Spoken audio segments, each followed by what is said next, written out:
Greetings, ladies and gentle devils. I am your host, the amazing Black Man. I am joined by these fine devils here. Let's start with Mr. Harold. Introduce yourself. I'm a sir now. Hello. My name is Harold Finch. Happy to be here. Thank you for having me. Okay, Devil Hunter James. Speak up. Hi. Alright. Jinx. Thanks, Samurai. Nice to be here. Biodevil Doom. Hi, I'm absolutely exhausted, so I'm gonna try to keep my answers short. That today. shit's too long already. Shut up. Fuck off. Alright, and the guest of honor, Renegade. Assuming if you could talk later. I can, and I love rubbing blue orbs on my nipples, so let's get this started. Man, why you not sound gold? normal to me. Why not gold orbs? I'm Please, sick. I'm sick, so I'm gonna be in limited capacity, but how's it going, everyone? Pretty good. Alright, so who wants to read number one? I could read off number one if you'd like. Be my guest. Okay, how were you introduced to Devil May Cry? Also, how many years of experience do you have with the series? I was actually introduced to this series at a very young age. It pretty much when the series was like first a thing back on PS2, back in the PS1 days. So I got introduced to it around the same time that Onimusha got released. I have about 17 years worth of experience with the series, so it's a lot of time, and I absolutely adore this series. All right, who will go next on the question? I'll go next. Go right ahead. Oh god. I was introduced to Devil May Cry, I think back in like 2007, 2008, when the Devil May Cry 4 original demo on the Xbox 360 was out. That's how I got started. I'd say it's been about a decade now. I've been playing Devil May Cry on and off. Oh, you wanted to run it once I actually put the demo. Nice. Yeah. It was a very long time ago now, but it's my first actual substantial memory of Devil May Cry. That's good. I'll go real quick. I think my first memory of DMC was when they showed off the DMC display in Game Informer, and the first thing they said was, hey, this game is already cool because you can knock an enemy in the air with a sword and shoot him while he's falling down. And I think that one line got me to buy the game when it came out in 2001. And from then on, I was a fan ever since. I really loved the entire series from there. All right. Let's go next. I guess I'll go. All right. I got introduced actually from a Game Informer magazine for DMC4 in 2007. It had Dante and Nero on it. And purely based on the character designs, I decided to try the series on the 360. And I loved it so damn much, I went back and played the others, and I became a fanatic. All right, I guess it's my turn. Mine is kind of lengthy, so I'll try to keep this short, though. But basically, around 2008 or 2009, pretty sure 2009, that a friend of my mom's came by, and he brought this big-ass case of games. And won a few games with Devil May Cry 1, 2, 3, and 4, and 4, but I didn't have it 360, so I couldn't play 4. So I've sat around playing the first 3 games, and I didn't get any sleep that night. So, like, maybe a couple of months later, I went to GameStop with my, I think, grandmother. I almost picked up Onimusha Diamond Dreams, but I went with the 5th anniversary collection for Devil May Cry, and since then, I just became a fan. Oh, you dodged the bullet. You made a good decision, Brandon. Yeah. Man, you missed out on Dom's game. You missed out on a shit Ono Onimusha game. Either or, though, I would be introduced into 2 different series at the same time, oddly enough. Onimusha. that's Oh, no. Oh, no. Yeah, but yeah, since then, I've been a fan, and I eventually get my own copy of Devil May Cry 4, like, in 2011, and I had, like, 4 copies extra after that, but yeah, I have at least about good 10 years of experience. I think me and Ren have, like, the most experience, but I don't know, maybe Jinx also. My first memories is just simply coming home from school, next thing I see is a PS2 on the floor and 2 games, being Devil May Cry 1 and Resident Evil Outbreak File 1. And from there, I haven't... That's being the only game I've played, but I've seen walkthroughs, and that's about as much experience as I have regarding the series. All right. I think we got everybody. So let's go ahead and move on to question number 2. I'll read that one off. What are some of your favorite / best memories of your first playthrough in the DMC games? Oh, DMC games you started with. It could be either one. I can go first, since it's a quick one. Go ahead. I mean, that very day I started playing it, I got through the first dungeon, made my way to the first boss, died, turned it off, and never played again. I never beat the game once. I mean, it's still a favorite memory, just not a fun one. All right. Who'll go next? I can go. Or you could go next. That's fine. Sorry about that. It's cool.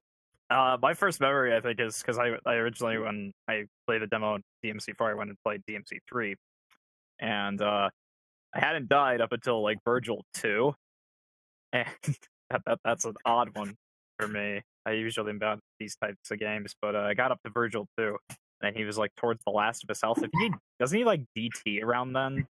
Like around like his last quarter? Yes, Virgil 2 when he has less than half, right? Yeah, something like that. Anyway, when he DT'd, I just about shit my pants because he bodied me right then and there. And then, of course, your first death in DMC3, its easy mode is now selectable, and that's the one memory that will always stick out to me. It's like the game was rubbing salt in the wound.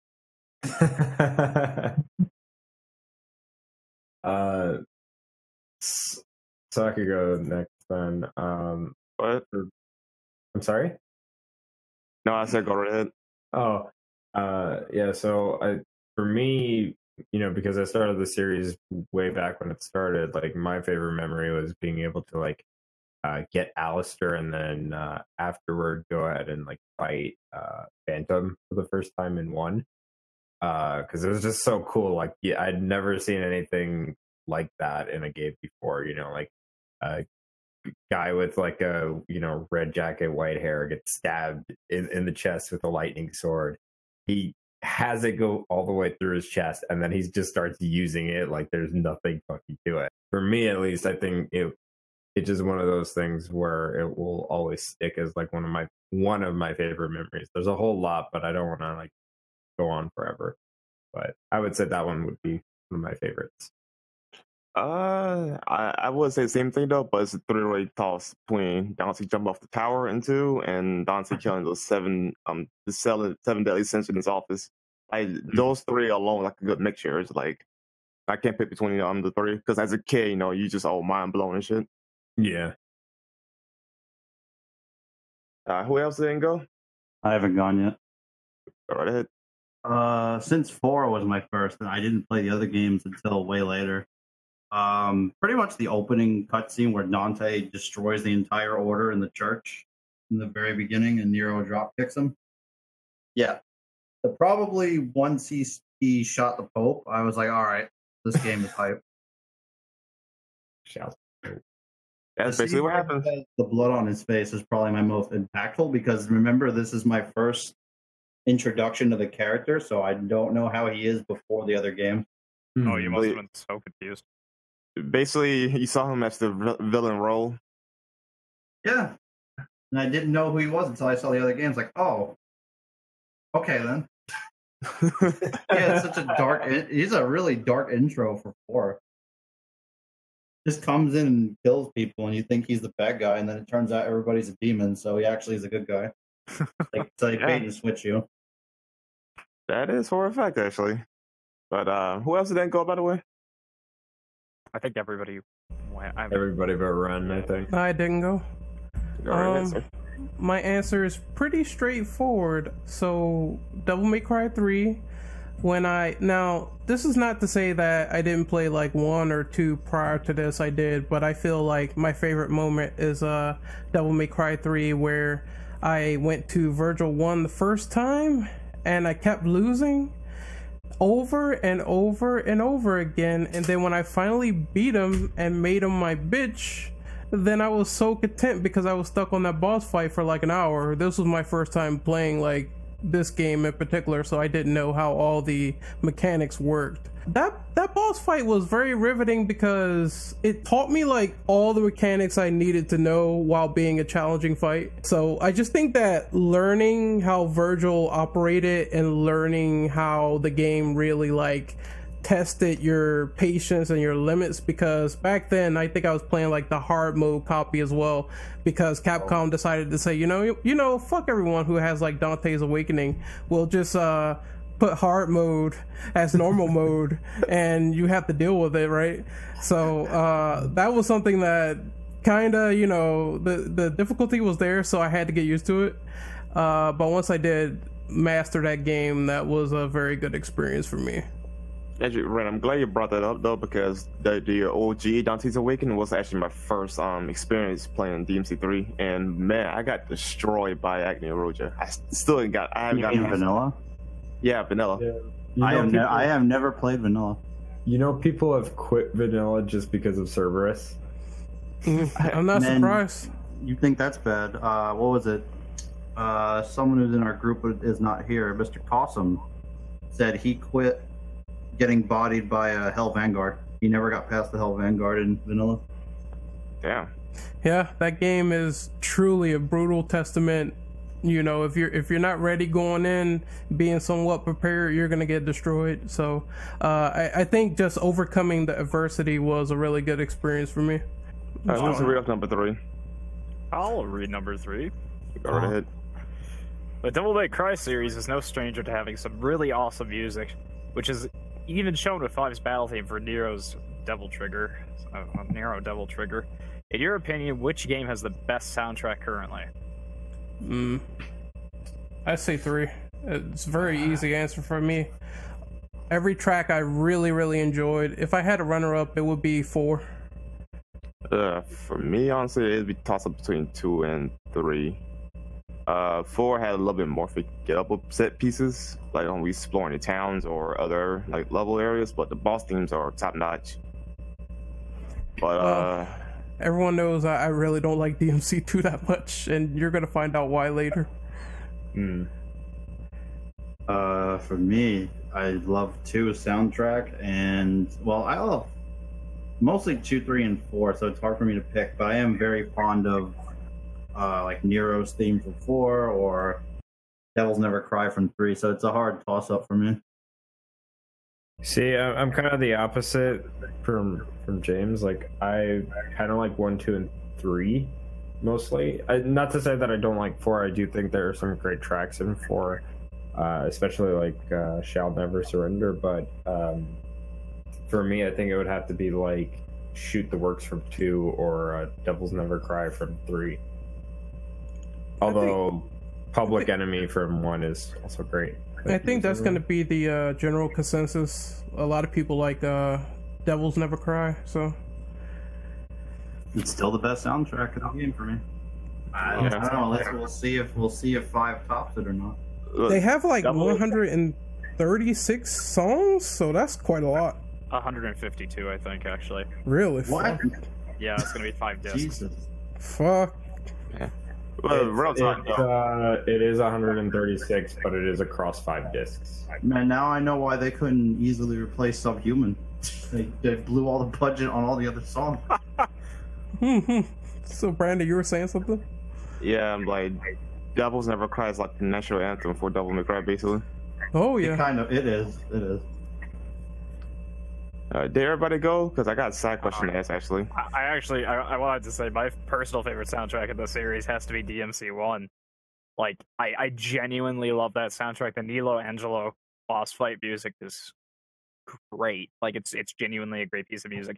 I'm not a big fan of Dante's theme in that one. Oh, Lock and Load.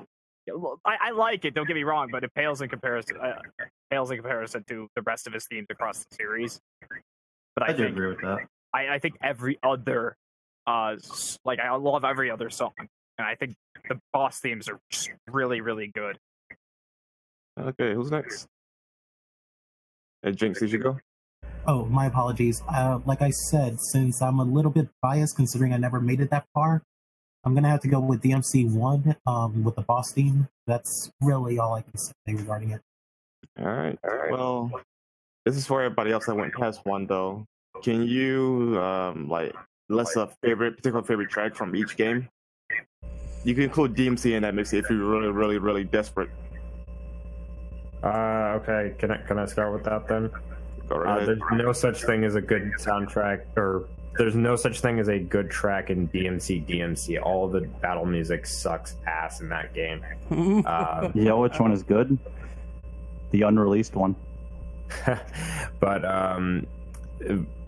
that being said, for me at least, it would have to be Public Enemy from 1, Shoot the Works from 2, Taste the Blood from 3. I think there was the Virgil variant.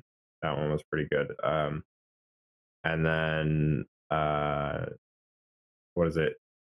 Never Surrender from 4. Gonna make mines quick. I forgot what the hell. Well, I guess they just call it like Griffin's theme in DMC 1. I forgot the song listing's name, but Griffin's. Yeah. Griffin's theme in DMC 1, DMC 2, Shoot the Works, DMC 3, Devils Never Cry, Taste of Blood is also pretty cool, and DMC 4, Sworn Through Swords. I found it, Ren. It's literally called Flock Off. Flock Off, okay, yeah. Sworn Through Swords has a really good remix on the HRHM Arrange soundtrack as well. Oh, okay. Yeah, I remember that. People universally like Burial's theme. All right.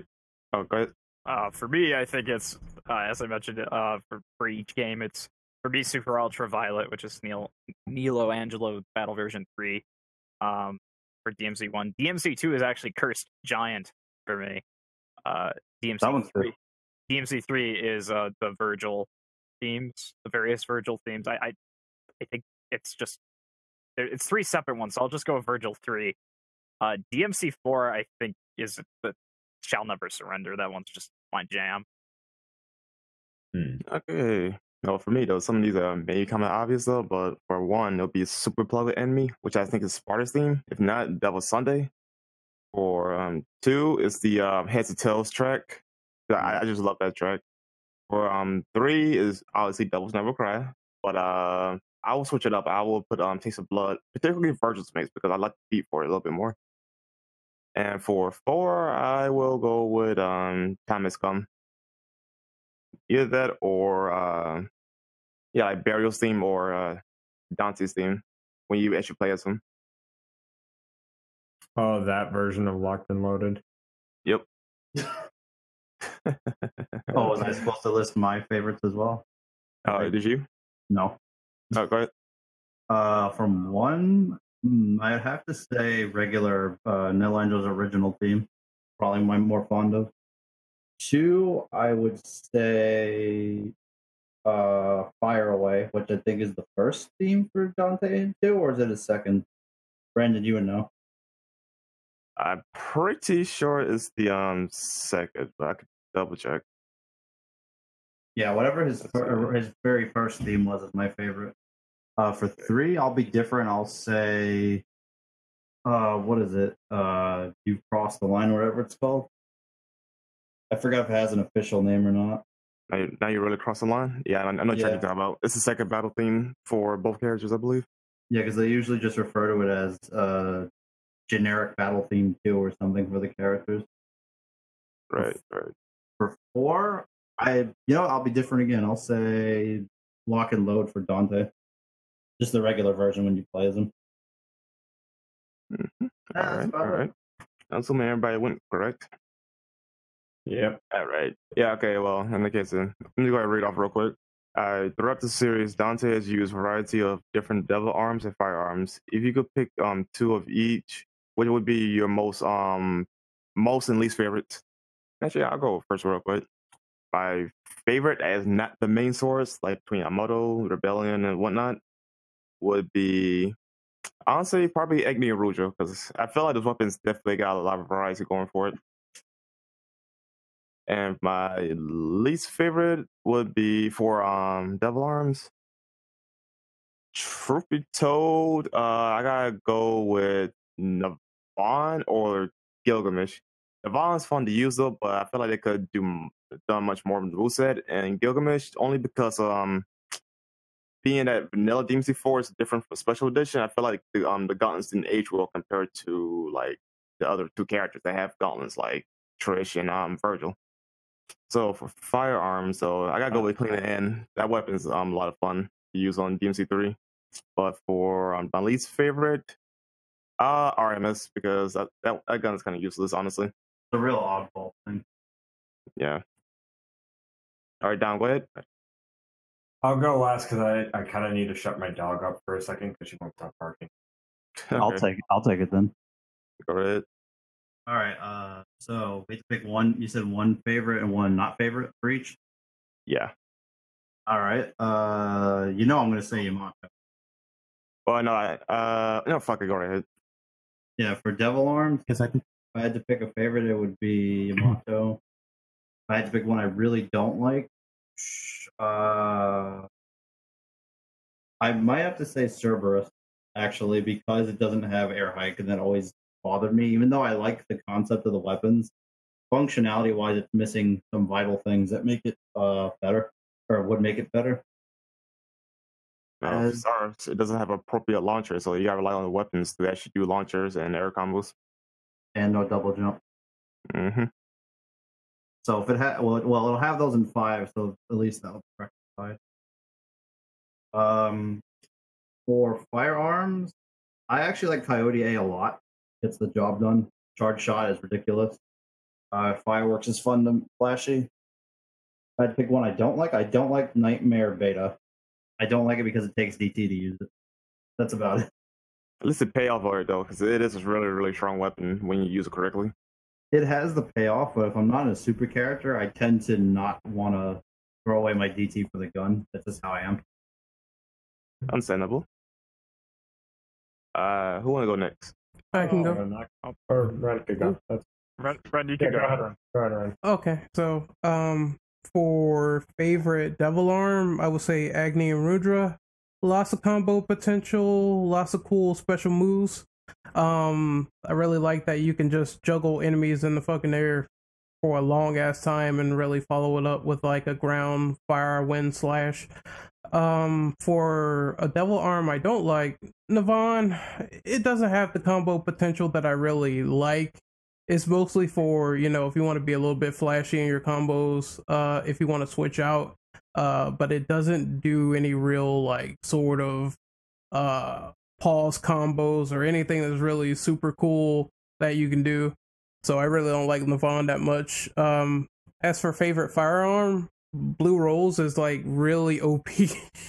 And the fact that you could do the charge shot and shit like that, it can really put a lot of pressure on the enemies. As for least favorite firearm, I have to say Nightmare B, because using DT for that thing is just I don't like it. I prefer if it was separate or something to the effect of Artemis in DMC, where you could just use it whenever the fuck you want. So that is my answers done. All right, Okay, I could go now. All right. go ahead. So for my favorite Devil Arm, I'm actually gonna go with something weird, and I would say that Lucifer from DMC4 is probably one of my favorites.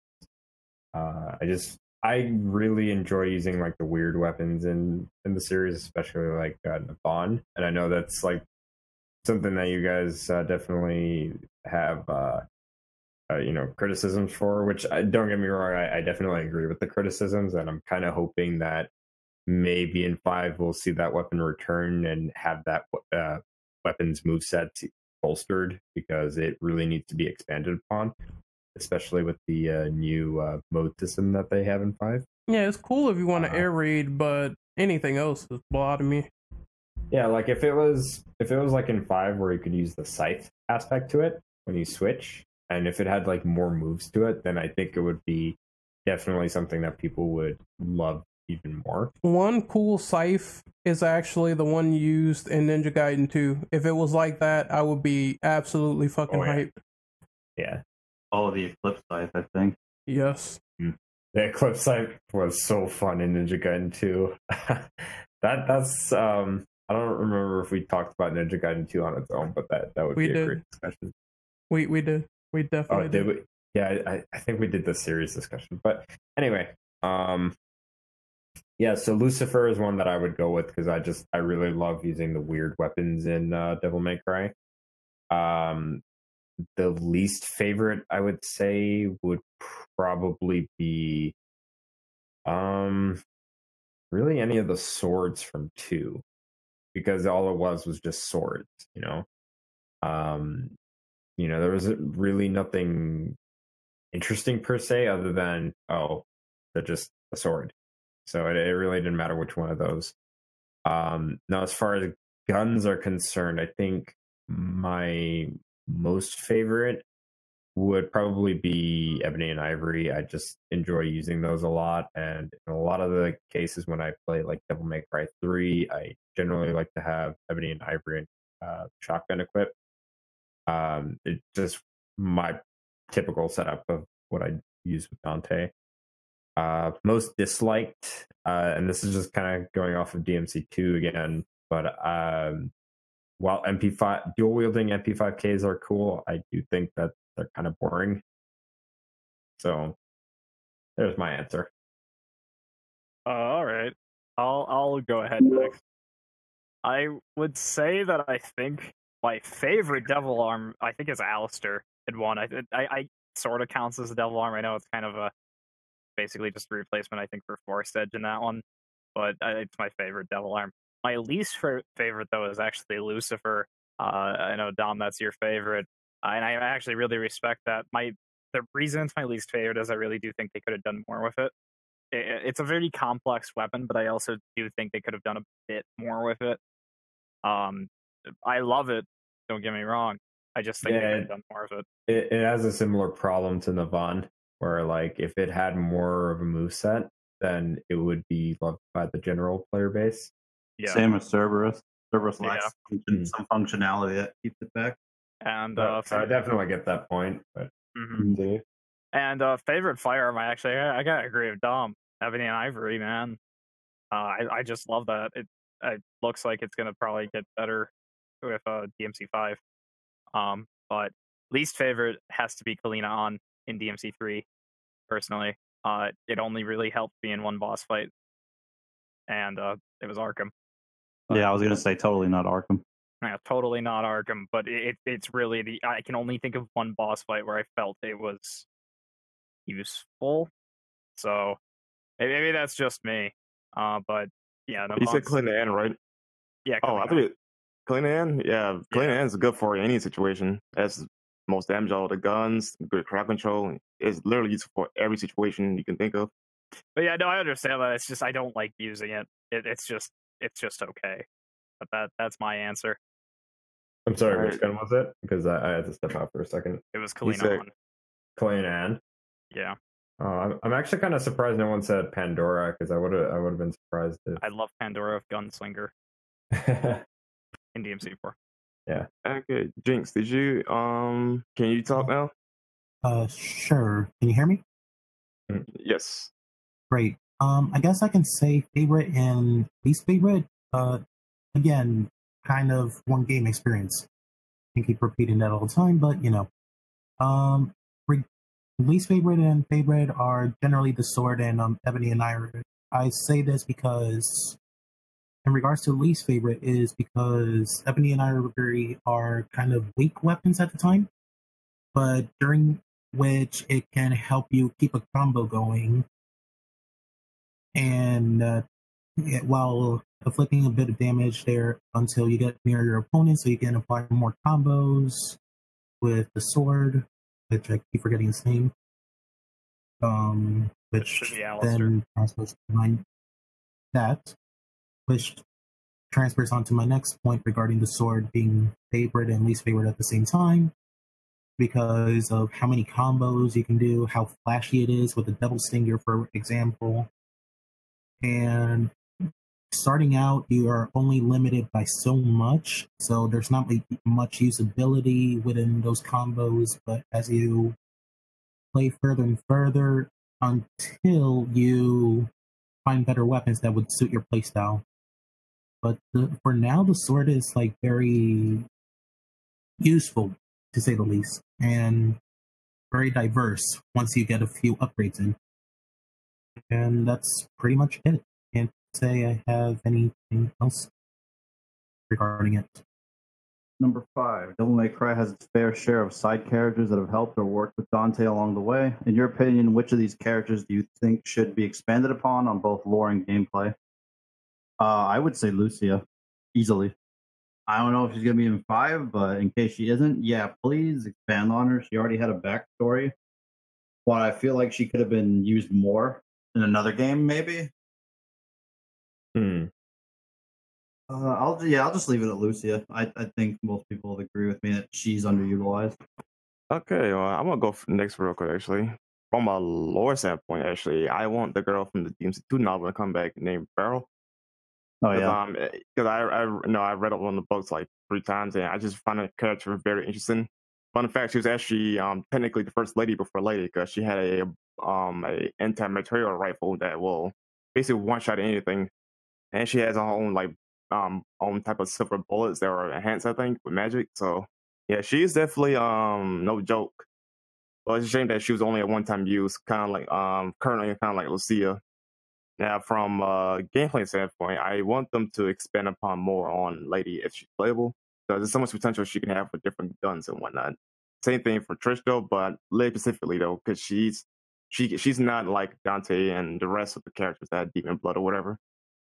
But for both standpoints, definitely be Lucia, because she's probably one of my favorite characters in the franchise. But it's a shame that she's not in other games, because first the games are prequels technically. So now we actually moving on past we can actually see more character development for other characters. And that's it. Yeah, I would say Lucia is probably going to be a definite for me, just because like there's a lot of potential for her to grow as a character. Because, just because she was put into one bad game doesn't necessarily mean that she should be just left out from the rest of the series. I think she really should get a second shot at, becoming a better character both in gameplay and in lore. As far as gameplay though is concerned too, like I could definitely agree with like Lady and Trish. That could definitely be expanded upon. Although I do kind of want to see Trish like grow in power as well, because I actually want to see her go out of the whole aura-based DT and go into her true DT form, which is something we haven't seen in the games before. So that would be my answer, I think. So definitely like Lady, Lucia, and Trish. All right, who's to go next? I guess I'll go next. You, I guess. I gotta agree with Lucia from a lore standpoint. Well, I'd kind of like Kyrie to be expanded, honestly, in lore. I know you don't play as her, but I think it'd be really nice to get Kyrie. more. Kyrie, yeah. Sorry, I've been playing Kingdom Hearts a lot lately. She's getting pleasure by Nero's DLC arm, so. Yeah, I think Kyrie, it would be really, really nice to see her expanded upon both lore. Right? We might get it in DMC5. So it'd be nice to see. Gameplay wise, I'd kind of like Lady to be expanded on a bit more if she is to return. I'm not sure if we'll see Lucia, but it would be nice if Lady got a bit more gameplay. All right, who's to go next? I'm gonna skip because my answer is the same as everyone else's. So there you have it. All right, makes sense. Regarding the character that I would like to see expanded, Lady, to say the least. I really want to see how she would, how would her gameplay style be with rockets, something like that. All right. Okay. Yeah. Okay. Let me go on. Are we set with the questions now? I mean, did everyone answer? Yeah. Yeah. I think we did. Yeah, we can move on. Number 6, my good sir. Yep, that's my turn. Adi Shankar has recently announced that he had acquired the rights to work on a new Devil May Cry animated series. While the details of the new series is unknown, do you think this will be an adaptation of one of the games or a standalone series like the previous anime? Should I read the bullet point? Might as well. It should be noted that the previous anime is considered to be canon, given that we see a returning character as well as a character file in 5. I just want to know as well, like, this has been confirmed canon, like, even way before 5 was even a thing, so people saying, like, the anime is now canon is actually retarded. Like, never mind. I suppose, like, assume it might be a standalone series, because while it would be nice to have some lore explained within that was presented in the games, but it won't be presented within the series itself, or adaptation to say the least. So it's kind of a standalone, I feel, so it would make more sense regarding the whole thing as an aspect.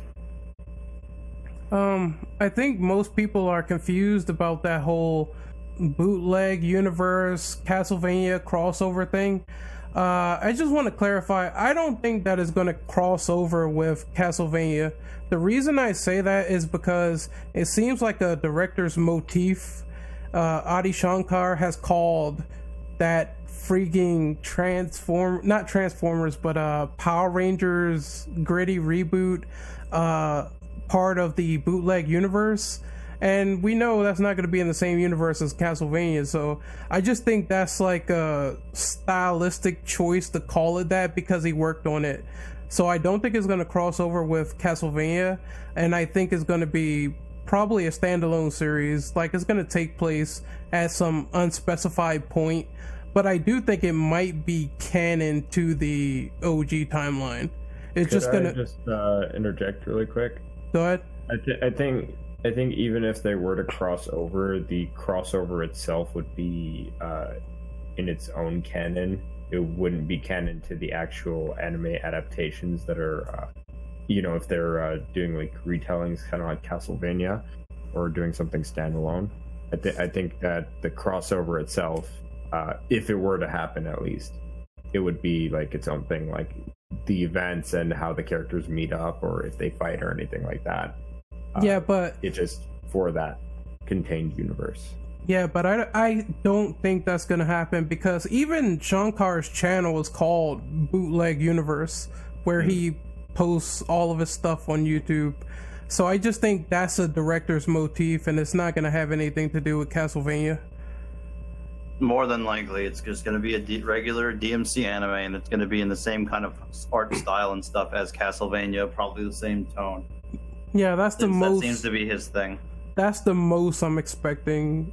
Like, the least would be the actual crossover, but I don't think that's going to happen. But if it does, it'll still be cool, so I guess we'll see what happens.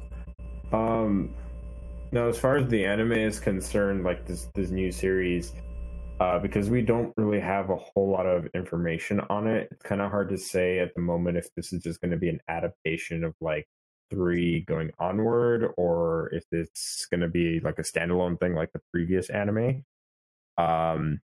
If they make it standalone and have it somewhat tie into the games, kind of like how we're seeing with 5, where one of the characters we know from the original anime is returning as a character in 5, and then there's another character that I'm not going to talk about because it pertains to leaks from 5, but there's a character file for them. So, and they kind of allude to some things, but they don't say anything concrete. But that being said, there's like those things in 5. So if they did something standalone that would maybe tie back to 5, that'd be cool. But if we go off of what Castlevania is doing, where it's just a retelling of one of the games, then I think it would make sense for us to see a Devil May Cry 3 adaptation. Which either way, I'd totally be down for. Because on the one hand, if it's a retelling of Devil May Cry 3, we get some more context for that game, and it would just make that the lore from 3 even more exciting to look back to. But if it's its own thing, then hopefully we get to see a more serious tone for Devil May Cry as far as an anime show is concerned, because the original animated series was not too serious. It didn't take itself seriously per se. It was down the middle because you do have your moments like in episode 2 and 4 and whatnot. And then you have your other moments where Dante is just being Dante at his office. So it's definitely right down the middle. So it's a good 50-50. Yeah. Yo, I got one no one's going to say. No, what? I'd actually want something about DMC2 era Dante. I actually want more on him since he's the most mysterious incarnation of the character. I actually agree with this. He's also the most serious. I kind of want to see what the deal with that is. I actually agree with this because if you look in the DMC2 novel, he's definitely has the same personality as one counterpart, but mixed in with his second one counterpart together. See, I don't know. I'm glad you brought that up, James and Brandon, because like that would be something interesting too. If like, what if they brought in like the use like the novels as part of like inspiration for the adaptation? I mean, it's not impossible because I mean, Warren Ellis, he did use a lot of material for Castlevania with Dracula's Curse, so and the show had a lot of that in there, so I think it's possible he could pull from it, but it depends on how deep he will go. I don't know, because some stuff is obviously going to get changed around. Yeah, he definitely seems like the kind of guy to take his own liberties. Especially if you watch Castlevania, he's definitely taken a few. Yeah, like we were missing a character in the anime because there were technically 4 characters fighting Dracula in Dracula's Curse. You mean the pirate guy? Yeah, he's gone. It's not there. And also, I think one of the characters got like blackwashed or something in season 2. Isaac. He's actually a white dude with red hair, but now he's a black guy. Truth be told, though, his design is so much better in the anime because he's just like a usual white guy with different color hair. I'm like, I can live with this design. Yeah, he's still a crazy, sadistic bastard, so... Yeah. One thing I think would be really interesting with the anime adaptation, and this, it's the least likely to happen of all of them, but it'd be interesting if he makes it, like, I know he's going to probably make it for the fans, but it'd be really interesting if it's set post DMC5, or maybe something with Nero, not focusing on Dante, but maybe doing something with Nero post DMC5, maybe. I wouldn't mind this because, like, for example, the CGI Resident Evil movies, they love to set everything post the game. It's always a sequel to the events that happen in the games. Because I think like the recent example is Vendetta was like after RE6, like a year after or something like that. So I wouldn't mind that. Yeah, and it is possible because the first anime is after Devil May Cry 1 in itself. So yeah. And one of the reasons I say that is it would be really nice if, like, maybe, I know we're going to get it in DMC5, but it maybe flesh out all 3 characters, like, do it, like, all 3 of them could be there. All 3 of our protagonists in DMC5 could be there, maybe. Who knows what happens in DMC5, but if it's set post DMC5, give us more of all of them, and that'd be great. And, continue the story. And that'd be great. That's how I think it could go.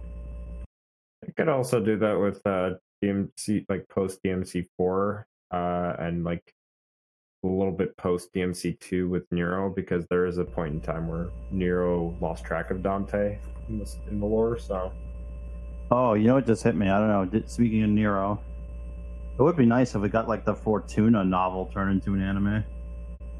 Since there's a shitload of details in there that nobody talks about or that nobody addresses. Yeah, actually bring in the canon bits from Fortuna novel, because some stuff is a canon, other stuff is not. Because or like the fact that Virgil visits Fortuna. I'm like, hey, I like to see him in the anime. He's never been in an anime before.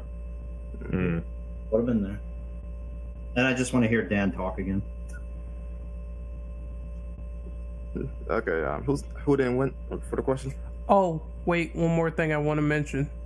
If, just like for Netflix stuff and all this shit, if you're going to give like this DMC thing the green light, can it please be longer than 4 episodes? Don't make that mistake again. I agree. Because Hopefully they go for 12. yeah, 12 was for the original anime, so I was kind of hoping more than 12 then. I don't Dom know wants if a it's whole Dom wants like a whole Dragon Ball Z level. like I'll fucking watch it. I want more, but and I know like Castlevania is like super duper popular, and it was like proof of concept that they could do more when they got greenlit for season 3. But they just need to stop doing like the short list of episodes, because that kind of annoyed me with season 1. So, if you don't mind me asking, what would be a good length of episodes that you'd feel would be Just nice for one season, either 10 like or 12. For I would me, say 12 to 13. Oh, real quick though, I want a full length anime. Truth be told, like I want 24 episodes, that kind of shit. But go ahead, Jinx. Yeah, that's the ideal dream, but I think like realistically it's going to be like 10 or 12. I kind of want to like agree with Brandon here. Like I would want at least roughly about 24 to 30 episodes, just because I was so disappointed with the original anime only being 12 episodes. I was sort of saying that, like, the reason I asked, like, what would be a good length is because we don't want something that's way too abrupt or way too drawn out. So I kind of asked that to find that sweet spot that won't fall on either side. 30 is like, in my opinion, almost 2 seasons. Yeah, like if it was split to 2 seasons, fine. You know, that's whatever. But I just think that like 12 episodes, you know, and only getting 1 season is just way too short. I mean, JoJo gets like 39 episodes in a season, so I mean, it's possible. The only thing that is the equalizer here is we're talking about Netflix, and the way they handle shows is kind of retarded. So that is true. Hi, Daredevil. Yes. I know it's too soon. I would say by Netflix's standards, if we're lucky, we would get 8. But if they wanted to be more confident and make it like a regular Netflix show, I would say 1 season should equal 12 or 13 episodes. I think that's fair.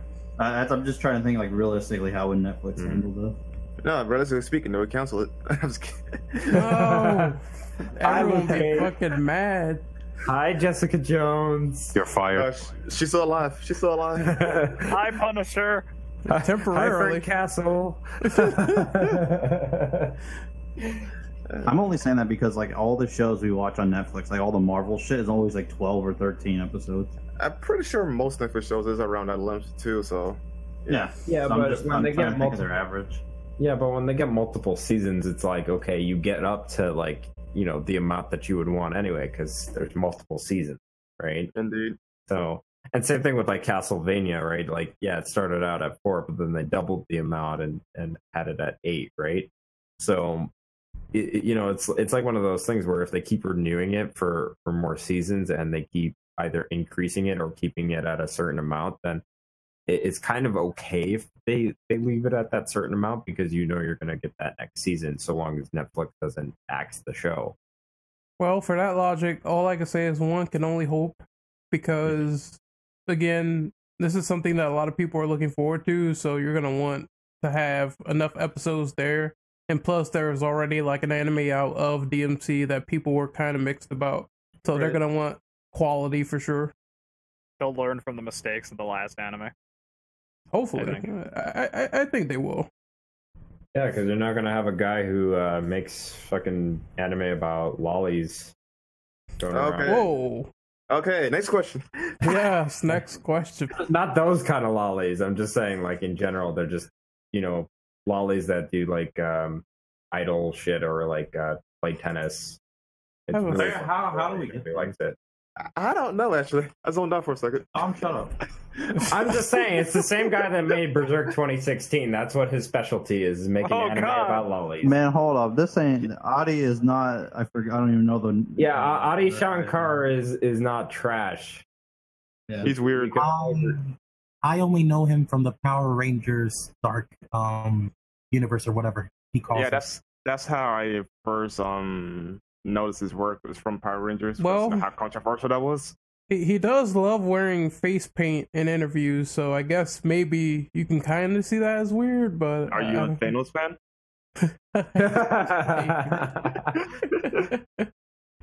Oh, you're a Virgil fan.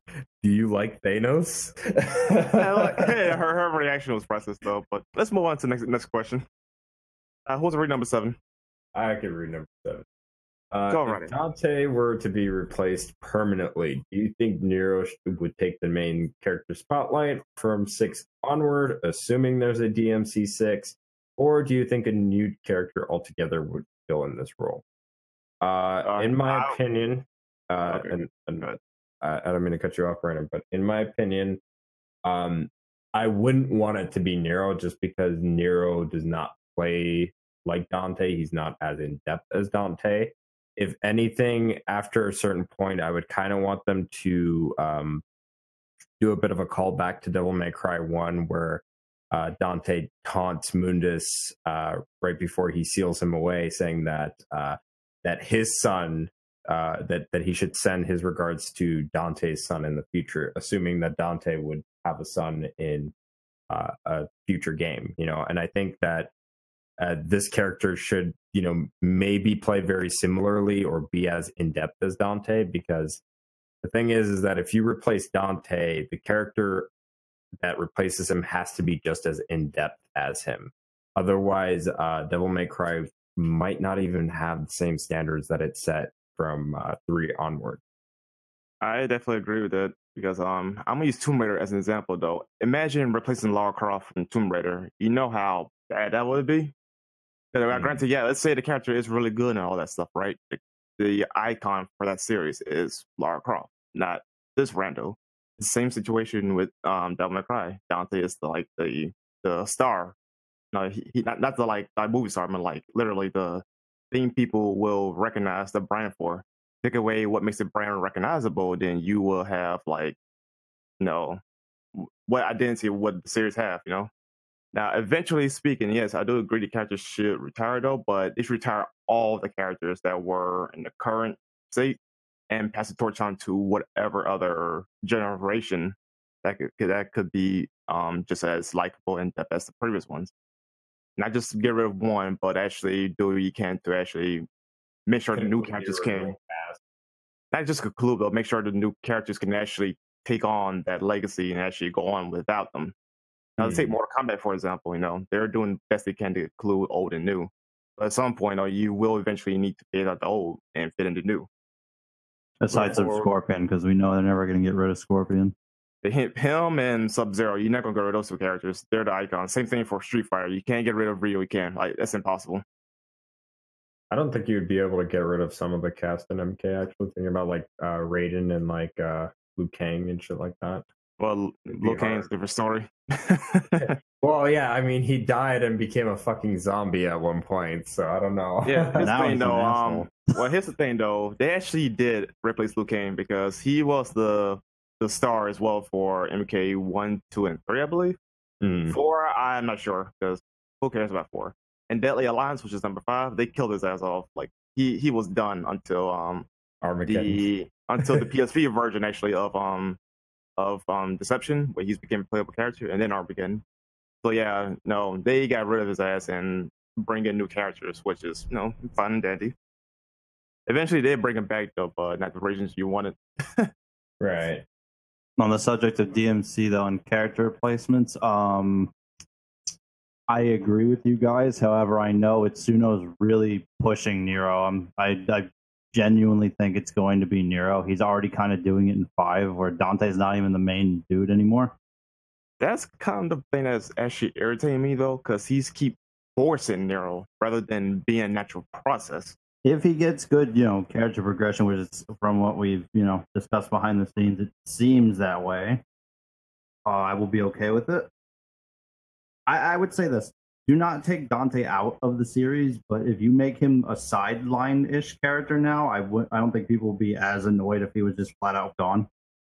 I think a better way to phrase it is him being like a mentor. Like, say, for example, in Street Fighter's case, he'll be the Goken of the lore because he's trained Ryu Ken. He's like the sideline type of guy. I agree with mentorship, but I don't agree with it being him. If depending on what goes on with Virgie Boy, I kind of want him to mentor Nero, at least on the demonic side of things. Nothing screams mentor than having your arm ripped off. I just think that if they're gonna have it be Nero, though, then Nero has to be as in depth as Dante, and that would mean having to lose, the manual revving and changing up the way that his arms work again. Wait, why does he have to lose? Wait, you talking about gameplay perspective? We talking about from a lore perspective. I'm talking gameplay too, because gameplay wise, I would rather Nero have multiple like devil arms and firearms than too, because it's that's something that makes Dante unique. I agree. That would be the next. That would be the next step. I don't see this removing like manual revving. Like that would just become a Red Queen thing. Well, I mean, I'm saying that as if they're gonna, if they keep it, they can change the inputs for it, sure. But I mean,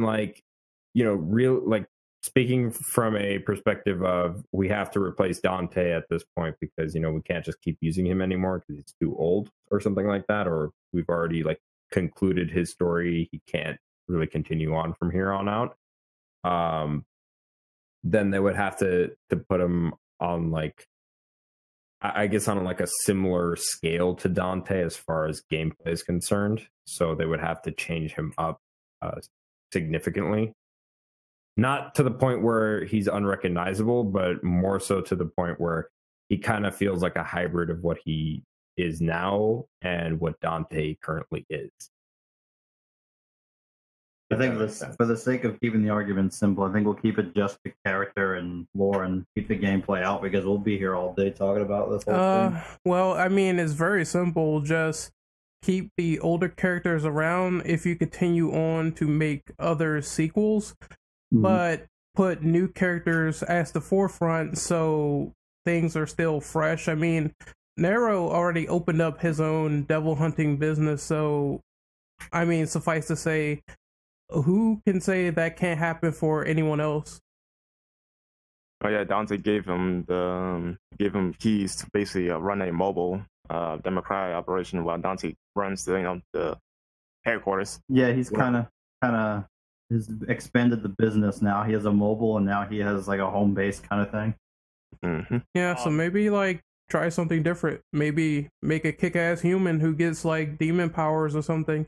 I mean, it's very possible. Who knows? One thing. V. I mean, something still tells me that V has some demonic blood in him, but and I think he might become full demon. Who knows? I think one thing we will probably see, at least hopefully see. I'm thinking they're probably going to. This might be kind of like a passing of the torch thing with DMC5. But they're gonna keep Dante as they're always gonna want a technical character, and since Dante's kind of their face of the franchise, I think they're always gonna keep him maybe kind of in a more reduced role as others have stated. I think the best way I could describe it, and this is a really weird way of probably describing it, is I think they're always gonna kind of keep this Obi-Wan Kenobi and Anakin Skywalker kind of relationship. I'm not saying Nero's gonna go evil, but I'm just saying kind of that kind of relationship where one of them's always gonna be more experienced than the other. And they're going to kind of grow off of one another over time. Or maybe they could do a villain. I mean, who knows? A lot of people, they liked Virgil turning into the anti-hero, so I mean... That would be interesting if Nero kind of over the course of these games kind of did a kind of became a villain. That'd be kind of interesting. Or Dante even. I think that would be really kind of cool. I swear that happened for DMC4 for Dante. In DMC4, he was a bait and switch villain. Yeah. But it would be kind of neat if they actually made him a villain. He was intimidating. That whole cutscene, I shit myself. But yeah, no, I think that'd be kind of really cool if they kind of kept this mentor relationship. But Dante's always going to be above Nero, I think, in power. But it would be kind of cool if they learn to grow from one another and they showcase that in future games. Yeah, all Capcom has to do is the whole KISS method. Keep it simple, stupid. We're in it to see demons die, and we want to see it done in a variety of ways. So just keep the devil hunting business open and make DMC a meta series, and I think we'll be good to go. Just don't disrespect the old, and don't make jokes about white hair and wigs. To me, may cry. One last thing I think I will say is I think we might see it stay as 3 characters from now on. I think we're gonna see one for like newcomers, one for intermediate, and one for like highly advanced. technical. Yeah. I think we'll always see that. I think that should be the standard, multiple characters. Yeah, I mean, we've had that as a standard since technically since 2, but 3 special edition really pushed that, and then 4 SE as well. And I like, because I think too, like with 5 we'll possibly see also DLC characters, because I think they want to try to stray away from doing special edition again, where it's just, oh hey, here's Virgil and here's a beginning and ending cutscene. Because I think people are starting to really get tired of that, so they might start doing like special edition as like a complete edition that includes like the extra characters that were possibly DLC with their own story missions and stuff like that. Anything else for number 7, by the way? Or are we good? I think we're good. No, that was. Oh yeah, that was number 7. Yep.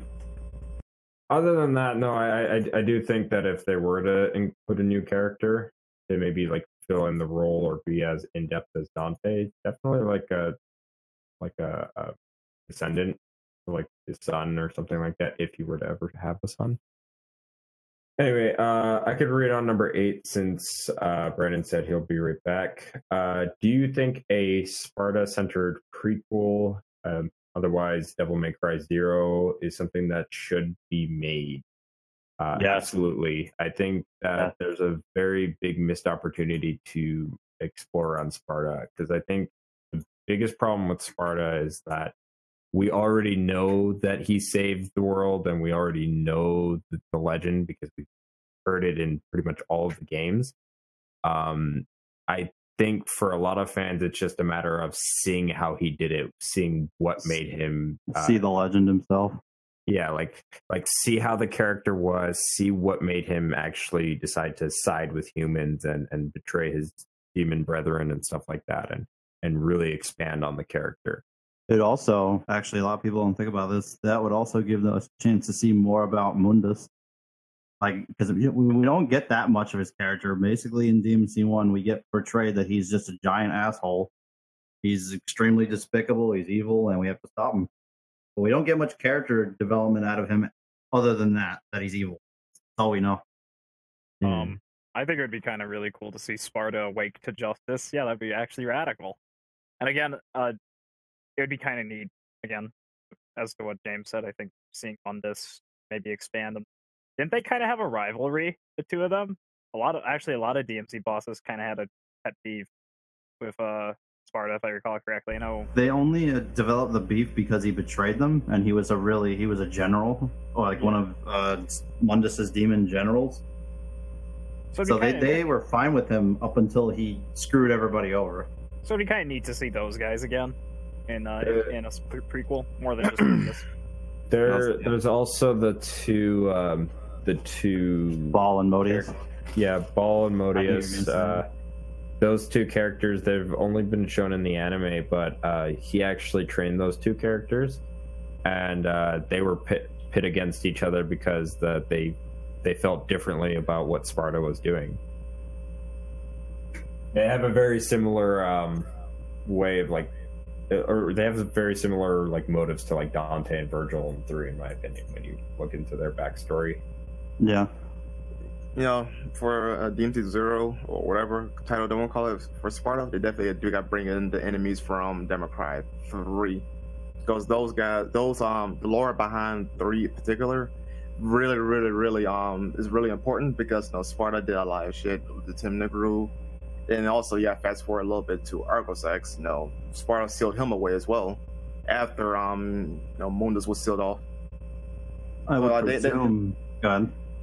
So they definitely need to include all the background stuff that involves Sparta, like how he became basically the pastor of Fortuna, how he did this and how he did that and all that nonsense. Yeah, As a future reference, let's let Navon actually like flirt with Sparta, because that'd be funny to see. You just want to see some pornography. look, I don't Sure, want why to see not? no grasshopper on redheaded stepchild action. Why not? It's a cockroach, okay? That's the difference. Yeah, Is why he? not? Did they actually confirm what kind of bug he is? No, he's just like a cockroach. He has the wings and the head thing. Ornament. similar to a cockroach. It's the wings. Kinda. That's like such the oddest image to see, like Sparta all over fucking Navon. That's man. I presume the end of the game should be he seals himself in Tem and DeGru, and that's the end. I would assume. He doesn't sell himself; he sells his power. Yeah. Well, he you know what I uses mean. his powers I to- assume we'll get. One thing I want Zero to do is show a lot of things that we would never see with him. Like, I don't know, things with the legend that are like maybe some of the things in the legend are exaggerated or told incorrectly. Like Things with like Fortuna, with Fortuna, you know, like what's his involvement with that shit? I want, now that you say that, I want there to be like a Fortuna stage, and when people are going around praising him, I want to know his inner thoughts, like, what is this shit? Like, I want that to happen, because it seems like that's such a over-exaggerated thing they do in DMC4. Oh, that the humans praise him to high hell. Oh, Yeah, they wait, praise him that- so much, and he really probably doesn't even want it. That shit reminds me, dog. This is one thing we need to know. The most important thing, Eva. I was gonna say that too. Eva, like She'll be a what's given. what's That's her how- connection to Sparta? Like, how did she bang the bug? Like, we need to know. How does she bang? How did she bang the bug? I'm done. Like, Did she bait him? look. Brandon wants like this. Brandon wants this slow fade out scene where he gets on the bed and then the camera scrolls up and then you hear the DT sound effect. See, I was gonna say that it's kind of like my thought of like Dragon Ball. Do these characters ask them to go into the like form, like their most powerful form while in the bedroom? Like I'm just saying, like. This is the part of the podcast where we I'm just put saying, on the like- DMC5 theme of Devil Trigger, and it's like super slow. It's like the pre-order theme. PS4 thing. Yeah. Yeah, Well, Renegade. I'm glad you mentioned that. You better edit that in. I will. No. I will do it. I got one It's thing happening. I gotta say. Do you think Eva asked Sparta to fornicate thou? Oh Yes. my god. Oh Absolutely. yeah, they would talk differently. Yeah. 2,000 years ago, they're gonna have super like old medieval knight dialogue. Sparta's you gonna seen sound like a Sparta? white knight. Have you seen Sparta's like Dante's Sparta costume? I'm just picturing him with a thick British accent. It's like, my lady, would you like to ride thy steed? Would you like to ride the cockroach? I completely forgot about that they would talk differently than like Dante and everybody else does in modern day. Okay. I thought of something funny when Harold mentioned bait, but I want to save that for later. Oh no. I was gonna ask her really quick before I had somebody run into my room all of a sudden. Wasn't there a thing where like initially she hated Sparta? I don't know. Also, she was a tsundere. I see where this is going. Dom, we have no knowledge of Eva's like personality outside of that she loved Dante and Virgil and Sparta. That's it. Like we know nothing about her outside of she's a good wife apparently. Yeah, best I housewife. mean, I'm willing to bet that if anything, they're probably gonna have it set up where it's the legend first, and then after the legend, like many years later, Sparta lived on, and he met Eva that way. You'll be a fucked up plot twist. You'll be fucked up plot twist. He's alive. They like reveal that all this shit didn't like the things that we think happened didn't happen. He's like hiding or some weird shit. Give me the Sipping plot. drinks. Hit me with the plot. Like, maybe he's disguised as someone else now. Give me the plot twist. That would be actually really cool. See if Did he they actually ever was hiding. Be They ever fucked up say if he's he dead? knows. No, No. they keep saying that Sparta is dead though. But imagine a plot twist where he's Dead actually or alive. sealed away. Either one. Or he sealed himself away. Basically, He's sipping drinks on a beach somewhere. he's watching Dante the whole time. Like Dante the DMC4 opening, but Sparta just faintly in the distance. I'd be more terrified of seeing Virgil's reaction to that. Nigga would be fucked up 6 rays from Sunday hearing that. Yep, pretty much. Okay. Okay. Unless I can say something before I head out. Sure. Go ahead. I'm really interested in the whole prequel thing because, like, there were probably a lot of questions that were kind of set up, but not explained, like DMC1 or otherwise. So it's an interesting idea to have a prequel to the series entirely and have those questions answered, like, why would he go to this castle? Why, like, who is this individual or that? Because there has always been mentions of certain characters in lore, but they've never been revealed within the first towards the current iteration of the series. So I suppose I'm all for it, really. And I hope it really given a chance rather than just presented in some other form of media. With that being said, before the next question, heading out. Thank you for having me and have a good night. It's good having you, dude. Likewise. Peace out, Jen. Mm-hmm. Thank you. Peace. All right. Nice to have you on, Jinx. So, yeah. All right, I'll read number 9. To follow up with the last question, do you think Capcom should also work on spin-offs and remakes for the series? Spin-offs for like dedicated characters or games or whatever other shit. And to the remake side of things, absolutely fix 2. Nah, not just 2, the first one as well, because that game needs a lore update. Yeah, that is true. You know what's probably going to happen? If they remade 1, I doubt Dante will use. I think he'll have Force Edge, but I don't know how he would have Rebellion then. He puts Rebellion away for Force Edge. I guess. It's gonna be a weird one. Yes, I mean, if anything though, for like gameplay purposes, maybe Rebellion could be unlocked and it could be a very powerful weapon outside of Spiral itself. Or they could pull a DMC3 and just give you a DMC3 costume that gives you Rebellion. Yeah, that too. But for story standpoint, yeah, he just uses Force Edge the whole time. But the question is though, how is Devil Trigger looking in Democrat 1? Because remember, I don't know why there's a thing though, but the initial concept for Devil Trigger is based on what weapon you're using though, you get that particular form of Devil Trigger rather than him having it naturally for the most part. So thank God for 2 for that one, right? What if they did like a DMC like remake collection similar to like how Spyro and Crash have been doing it?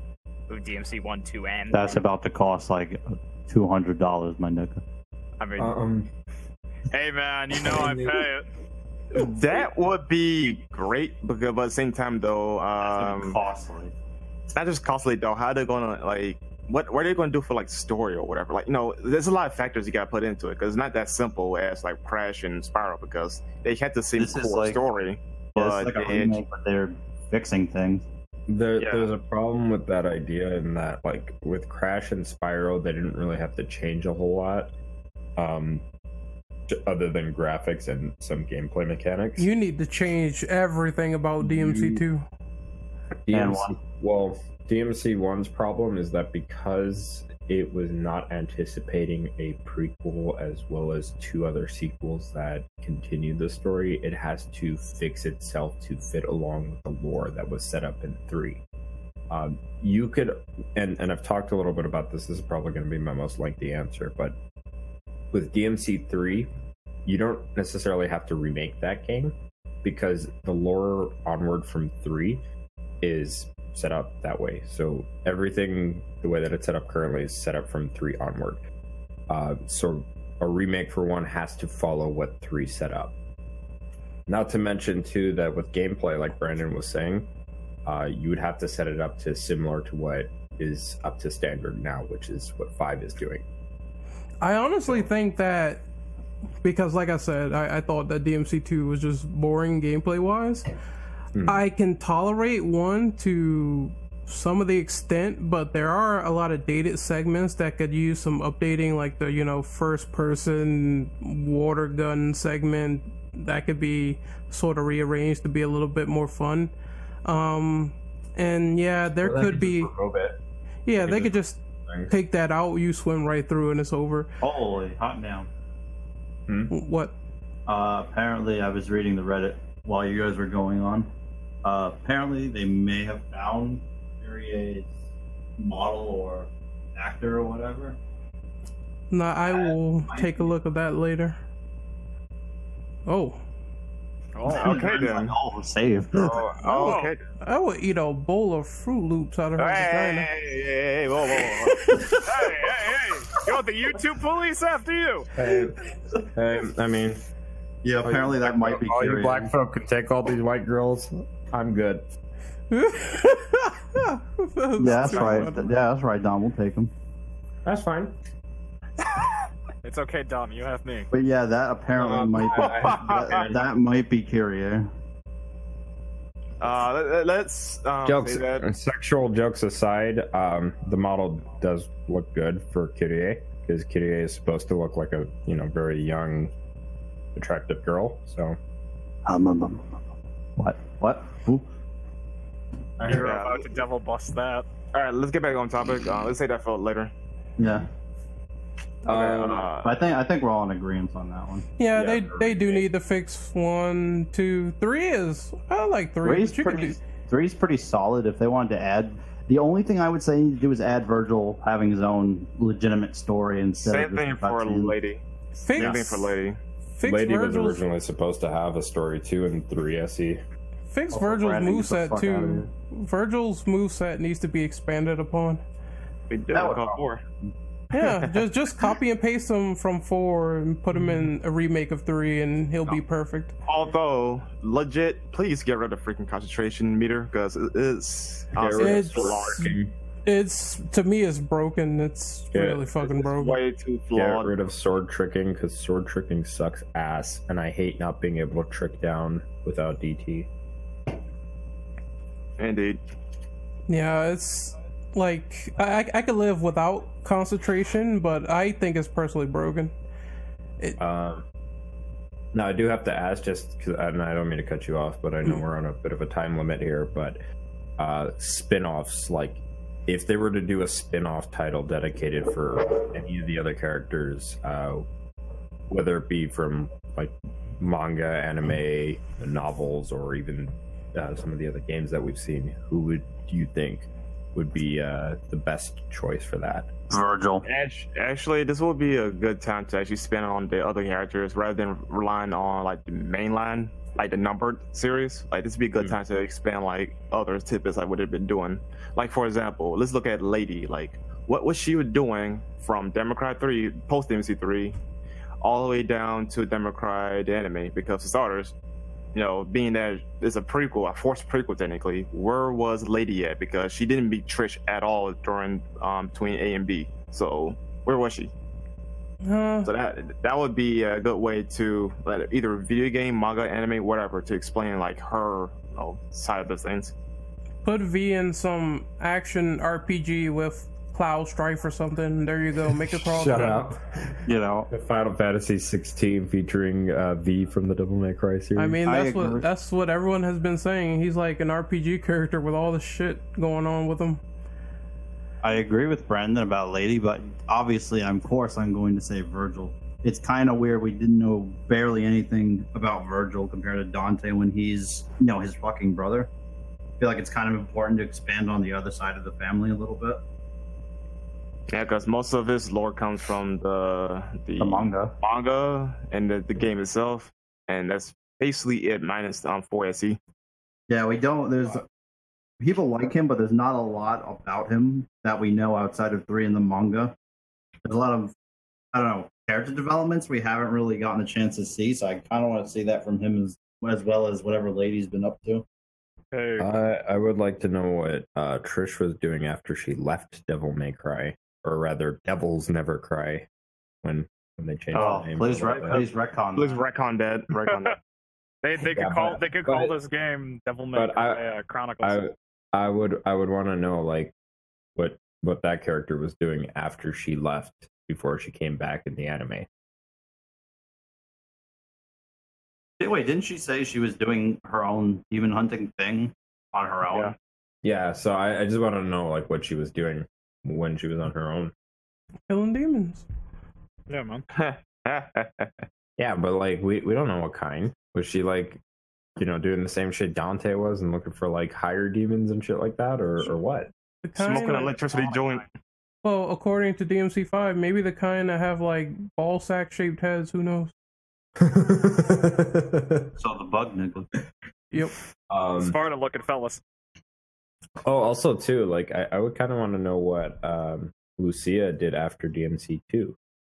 Oh, that's right. Here's another one. Yeah, because we saw her drop the coin and just ran off. Like, where'd she go? No, come back. For all we know, she could have ran into Nero at the end, and chances are that might actually be the case now. Wait, how? Because at the end, we don't know who arrives at Devil May Cry. We don't know if it's Nero or if it's Dante. Are we gonna retcon the motorcycle and make it the van? Well, no. What I'm saying is, although that would be hilarious, no. What I'm saying is that at the end of Devil May Cry 2, we don't know. We just hear a motorcycle outside of the shop. Actually, Dom, you reminded me. They could actually expand upon the Guardians, because she's a part of that guild. Because they worked with Spire to seal away Argosex. The V de Marley. I can't even say the name right. V de Marley. Yeah, those guys, like, they definitely actually could expand upon those guys and have Lucia be the main lead for whatever medium they chose to go with. Because I feel like they could be just as interesting as anything else. Because they're also another group that's shrouded in mystery next to the Order. Yeah, and that could also introduce some new characters as well. Mm-hmm. And give us more context behind Monty here, because apparently she's a demon half-breed as well. Now you make me want to see Sparta's little war, but they're helping him. That'd be radical.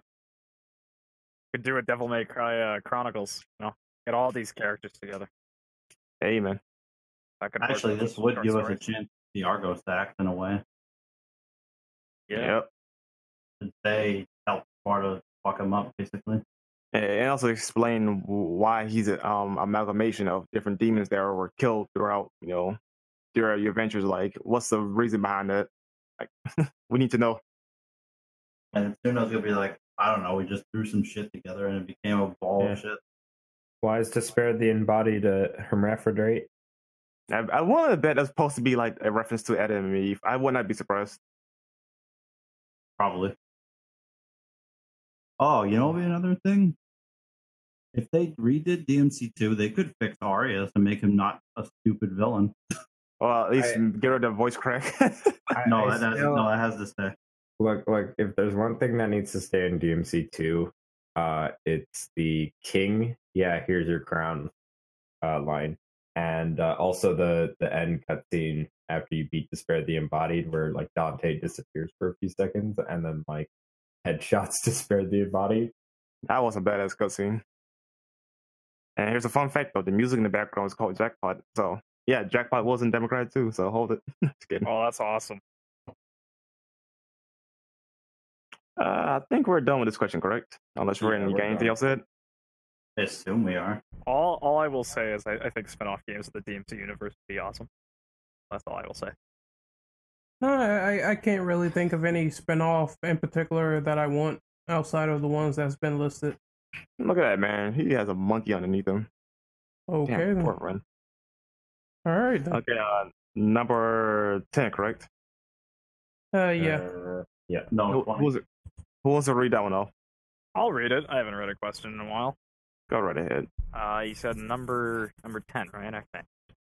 Mm-hmm. Devil May Cry 5 seems to have a lot of callbacks and references to the series' long history within the game's extended lore. Based on what has officially been shown off so far and discussed in public, what has been your favorite reference or callback so far? Can I go first? Oh yeah, go right ahead, man.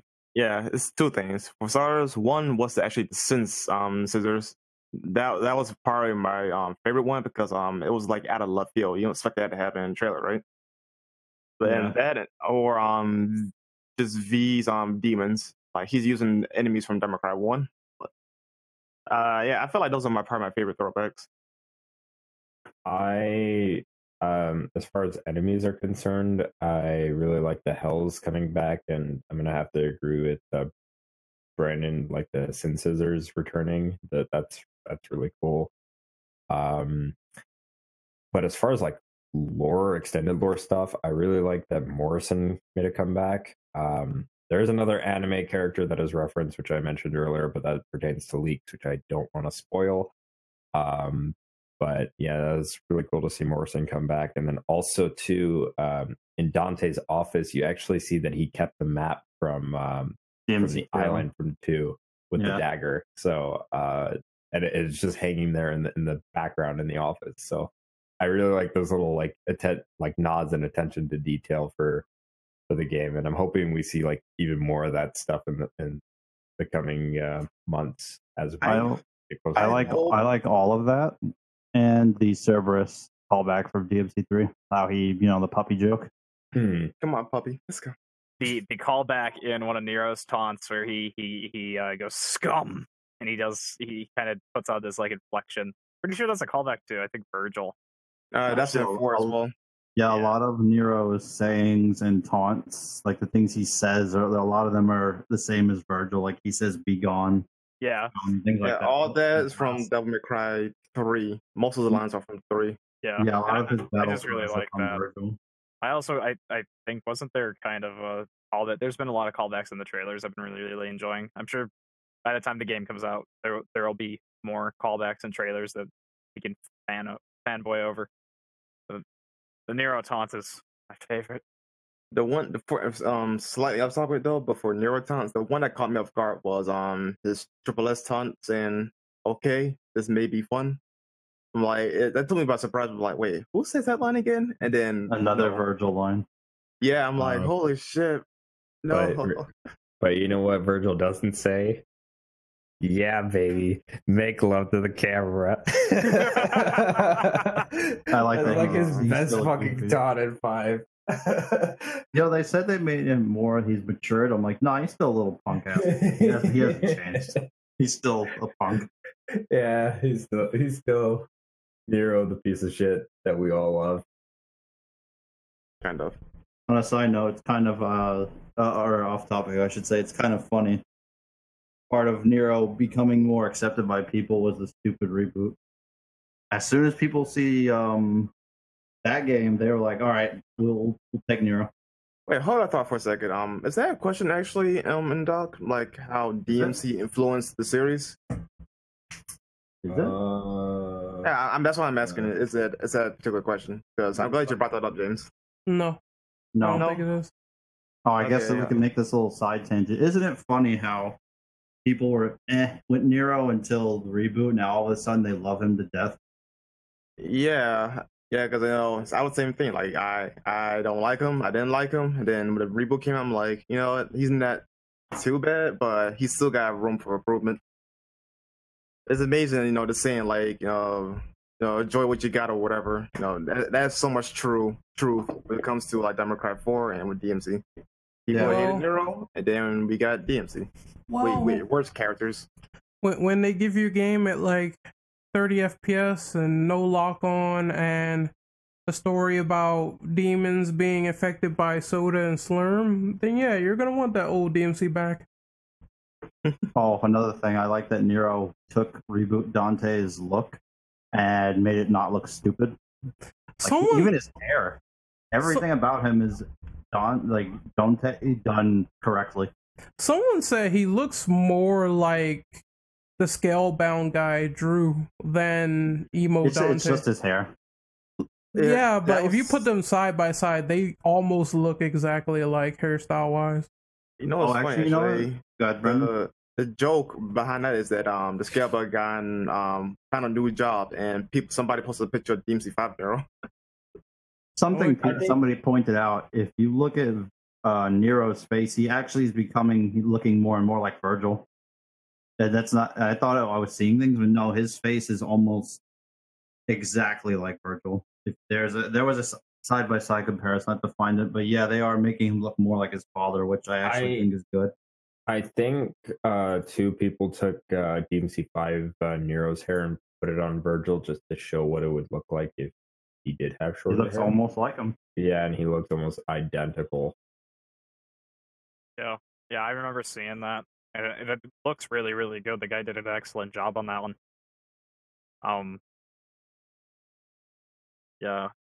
In Nero's new design, I actually really like his new design. It helps separate him from Dante. which kind of like when I was originally getting into the series, I was like, yeah, that's the Dante guy. No, he wasn't. It's ironic that people are saying that, but now the dude looks like Virgil, so I'm like, the man can't win for losing. Man, Steve, that. I told you. Yeah, see? Yeah, he does look him. Yeah, people were. I remember people were comparing the Scalebound guy to Nero as well because of his arm. Yeah, he has a dragon arm versus the Delverbringer. Haha. Now we need a God Hand to be in the mix of this. Oh, I found it. Sell it to Capcom. Sell the IP. Put it on PS4, and I'll give you all of my money. There it is. I found it. That's just the thing I saw earlier. Yeah, there's actually one before that with too. their other renders. Well, DMC4 render and the one with Nero has blue rose out. That's the one I thought you were talking about, not this one. But yeah, I did see this one earlier. Yeah, I did see this one earlier, and yeah, the resemblance is kind of. Yeah, I would say the resemblance is kind of disturbing. Like, That's yeah, even worse, actually. Jesus Christ. yeah, you see that kid? I took his arm. Good times. Family bonding. Yeah, that's the one, Renegade. That's the one. Listen, Nero will be less of a bitch for it by the end. It was to make him a stronger man. Stronger man. He has no arm. He failed November. Damn. That was his punishment. Okay. Move on to number 11 now. I could take number 11. Go ahead. Is there a devil arm that you think could have been done better or improved upon? And I think I think this is a question dedicated towards like DMC5, just based off of how we've seen like Cerberus make a comeback and how we've seen like Sparta make a comeback, and they've been like overhauled. And same thing with like Kalina Ann. Do you mind if I start this one off? I genuinely, this is calling back to what I mentioned earlier. But I know, isn't like the Lucifer Rose probably going to be a taunt? It is. Yes. It is. I would really like Lucifer to come back and be improved on. They could do more with that, and you could feel it in DMC4. Like when you used Lucifer, you could feel that more could be done there. And you know what? I'm glad you say that, because in my opinion, though, I think they should bring back the tentacle weapons from the previous games. Like, for example, bring back like Nightmare Beta from 1. Like, well, we haven't much to do, so I'll slash that one. For 3, bring back Artemis, Vaughn. Bring back please bring back Vaughn. Agni Ruja, those weapons. And then for 4, of course, bring back Lucifer. And I think they should definitely bring back Pandora and Gilgamesh. Because I think they could definitely do something different with the whole concept of him shaking the earth and whatnot. Yeah, Gilgamesh is extremely uninteresting as a gauntlet weapon.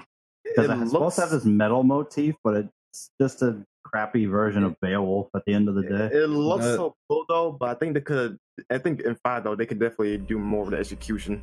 Yeah, why can't I go ahead?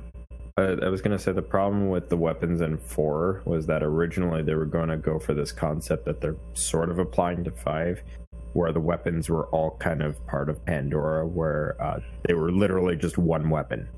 And when you switch, they like melted into each other and became that new weapon.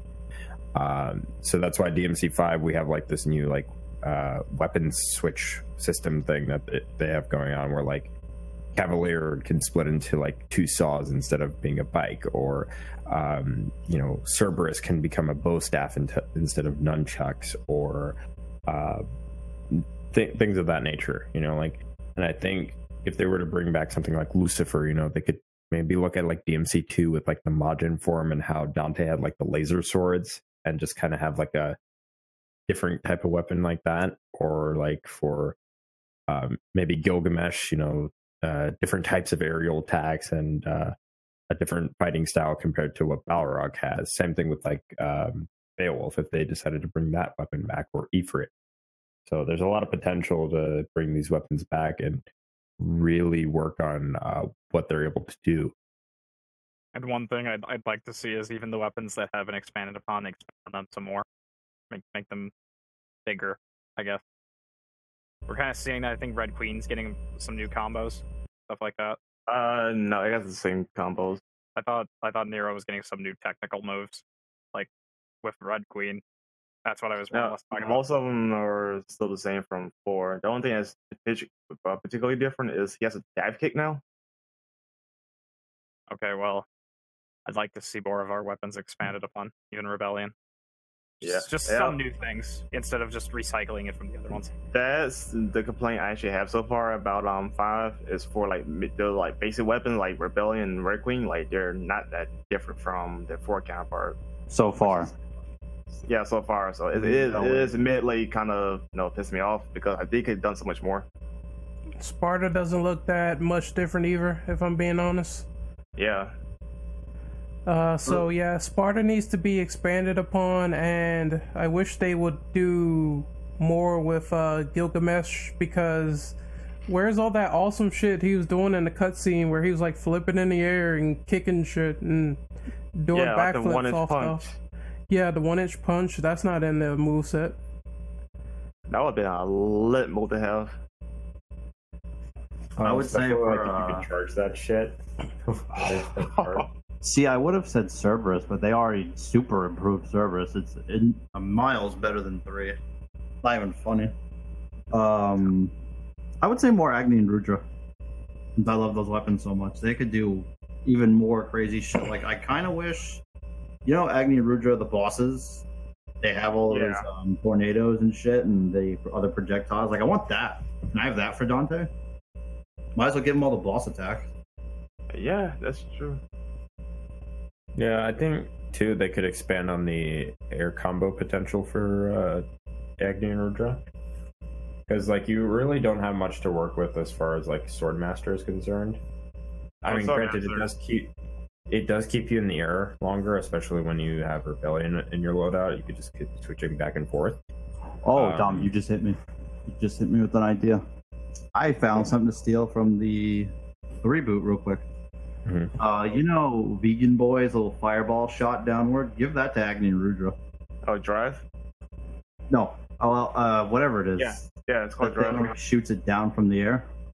Give him that, and give him the what the hell's the slam move he does where he slams the sword in the ground? What, atomic or the one here? No, the ground one. Where he, atomic. Give him that, but give it to where he stabs both of them and it makes like a fire explosion or something. That would be awesome. I was gonna say too, like how Virgil had like some of the aerial combos added to like Force Edge. Yeah. Mm-hmm. Like air stingers, shit like that. Like I wouldn't mind if they did something like that for Agni and Rudra, where they gave some aerial combos and just added like directional shit. Yeah. Yeah, like just give us more like different aerial like directional input, so that way there's like more to do in the air. It would be nice if he had a move where he could dash, kind of like Caliber. Well, now you mention that though, since weapon mode switching is a thing though, they could just have like a mode for air or a mode for fire. Like fire shit, I didn't think about that. What about the mode where you put them together and they're always together? Yeah, that could work too. Yeah, because Cerberus has 3 modes, so Agni and Rudra could technically have 3 modes as well if they wanted to do that too. That could be interesting since we've seen what they do when they're put together, but with the boss doing it. So it could work. It could actually work. Mm-hmm. Yeah, I'm glad we're agreeing with Nelton. Yeah, so there's a lot of potential for a weapon like that. Also too for firearms, and I don't mean to drag this discussion out too long, but there are some firearms that they could expand upon too, specifically the ones that are devil based, like the Nightmare Beta or like Artemis and also Pandora. Especially Pandora because it has 666 forms. I feel like Artemis definitely needs it because in Democrat 3, discuss the gunslinger move where you gotta hold down the button to do multiple lock-ons. That should be like an automatic charge thing. That should be on by default, not you holding the button. That's the thing that killed the joy for me for Artemis because I like what you can do, but I don't like. It takes a year to get things going with it. Yeah, it takes too long. So I think there should be like an automatically charged thing, kind of like with Gunslinger in 5, where the guns are automatically charged. You don't have to hold the button now. since you bring up Pandora before, Pandora kind of is the first weapon to have a mode switch, technically. Yeah, 666 forms, so you have quite a few things to work with. I'm just not sure what they would do with it other than completely change what forms you're allowed to use for the next game. Well, it doesn't have 6 guns either, so. That's true. Anything else? Yeah, that's why a lot of people thought Cavalier at the time was going to be Pandora because of just the look of it. And the gold handlebars kind of were reminiscent to what Pandora would do, because they would have like accents of gold. The thing is, though, that didn't make any sense because for starters, Cavalera is like a shiny, like purplish hue to it. Pandora is blue. Yeah, but that was at the time when people weren't really aware of the fact that, Cavalier was its own thing. I think we're done with number 11, right? Unless you guys anything else said? Yeah, well, I think I cut off Ren. I didn't mean to cut him off. He's not here at the moment. Sorry, Ren. He had some demons to go and kill. All right, who wants to take the pleasure of reading number 12? I'll do it. I got the balls for it. How do you feel about the character V since his gameplay has been demonstrated to the public with DMC5? Cite the things you liked and disliked of this gameplay. To add on to this, there's a lot of speculation with V from a lore perspective. Based on what you heard, who do you think this mysterious man is? Also, do you find it hilarious that everything about V so far seems to be direct jab to the DMC reboot? Shoot. Okay, well, for starters, so far I am loving V. I definitely do like his playstyle so far. I never thought I would like an edgy character this much, but it feels natural. Like, he's not forcing it. He just, like, be himself, basically. And, yeah, what I dislike, though, I can't say anything about dislike because Capcom hasn't given a full demonstration yet. But I hope, at least, that from a gameplay standpoint, he gets more familiars aside from the usual 3. I feel like his gameplay potential is already untapped, given that he can do all this stuff. I think he will. Since, we've seen Dante, for example. Mm-hmm.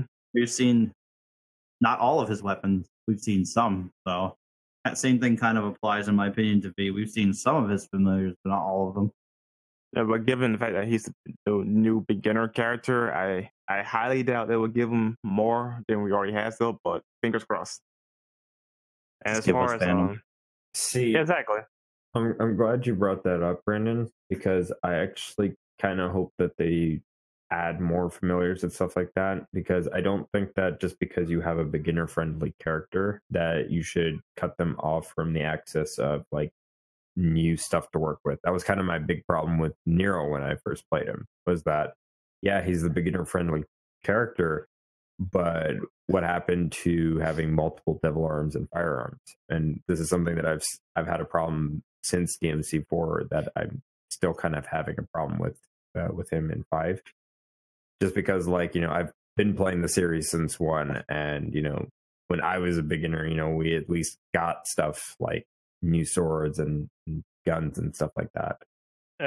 Yeah, I think they're kind of making it a bit. I like it when it's beginner friendly, gives beginners an entry point. But I agree with your opinion. It feels like maybe, hopefully, I think I heard V is going to be a pretty technical character, though, too. Mm. The creator said he's the new easy character to play as. By the looks of it, yeah, he might be technical, but still, beginner friendly. Yeah. Nero's moved to intermediate, in my opinion. Now he's the middle character. It seems like Itsuno's really hell-bent on keeping weapon switching between Dante and Virgil and maybe Lady and Trish. That seems to be the only character that's allowed to do it. Yeah, that's a good point. point. Some strange reason. I feel like Nero should at least have the ability to switch between arms manually. Because I don't know. It's not that bad. I know fine with it. Plug in him. I get that's not that bad though, but I feel like the potential could be bigger. Like, imagine you tossing out the rocket arm, and then you did the Gerber pedal ray in the air.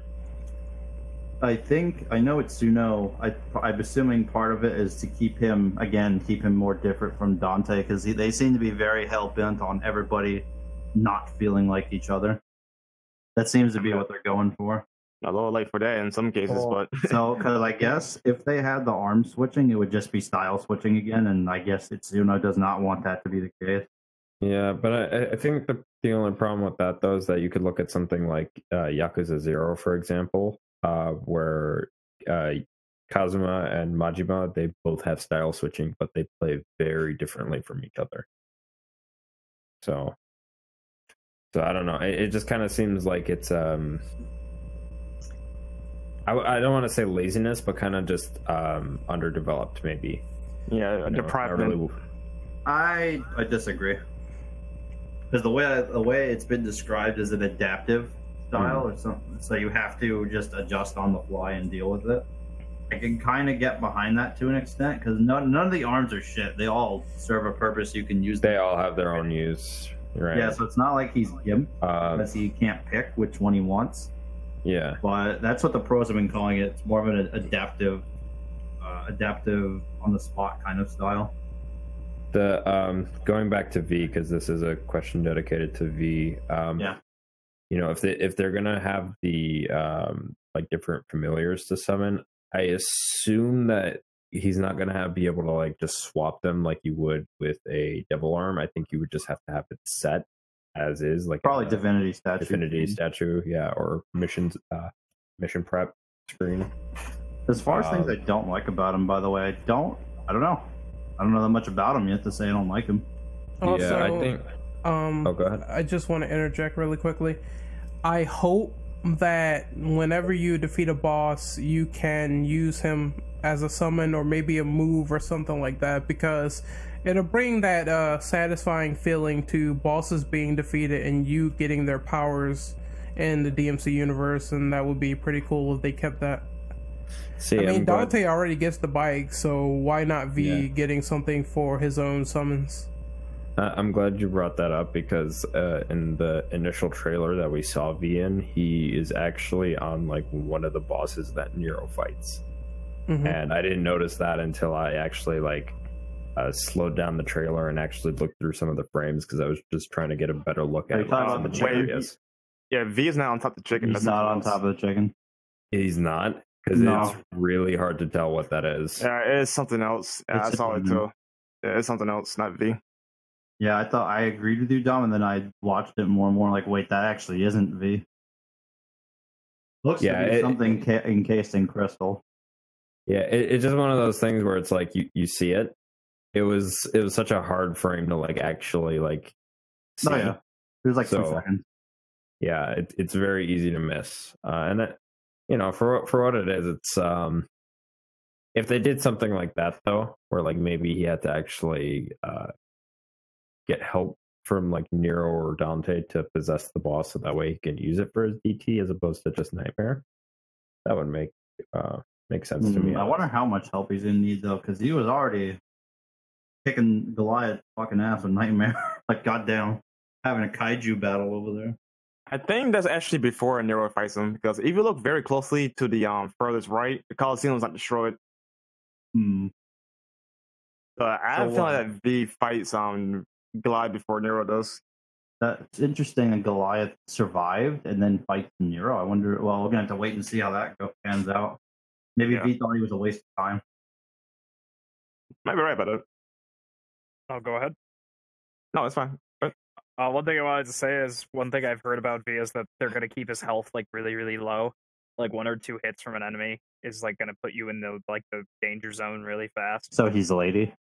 His lady in 4 can't take a hit for shit. Yeah, basically he's. Yeah, I think they mean like maybe he doesn't have like 2 full bars like the other 2 characters. I got the impression that basically how you're gonna have to play him both defensively and learn to use him offensively. Like, yeah, that's they the said impression both I was is getting. important. Yeah, and I think that's actually kind of interesting. While he's going to be an easy character to play, I think it's going to be a more defensive type of stance you're going to be taking. Maybe they're trying to use balance, because I mean you already have a giant kaiju Nightmare that comes out and destroys everything. They said Nightmare's invincible, by the way. Yeah, it was like you can't kill it, so how the hell are they going to balance the game? That's his DT, by the way. So once his meter goes away, my Nightmare disappears. I mean, still, that is something useful to have on the battlefield. So they I also don't said know. something important. The demons cannot, like Griffin and Shadow, cannot kill the enemies. That V actually has to step in to finish them. To me, Not only that doesn't even make any sense because demons can't kill other demons, but Blitz killed demons at DMC4. Come on now. I don't know. That's what they said. They said V has to step what in they to.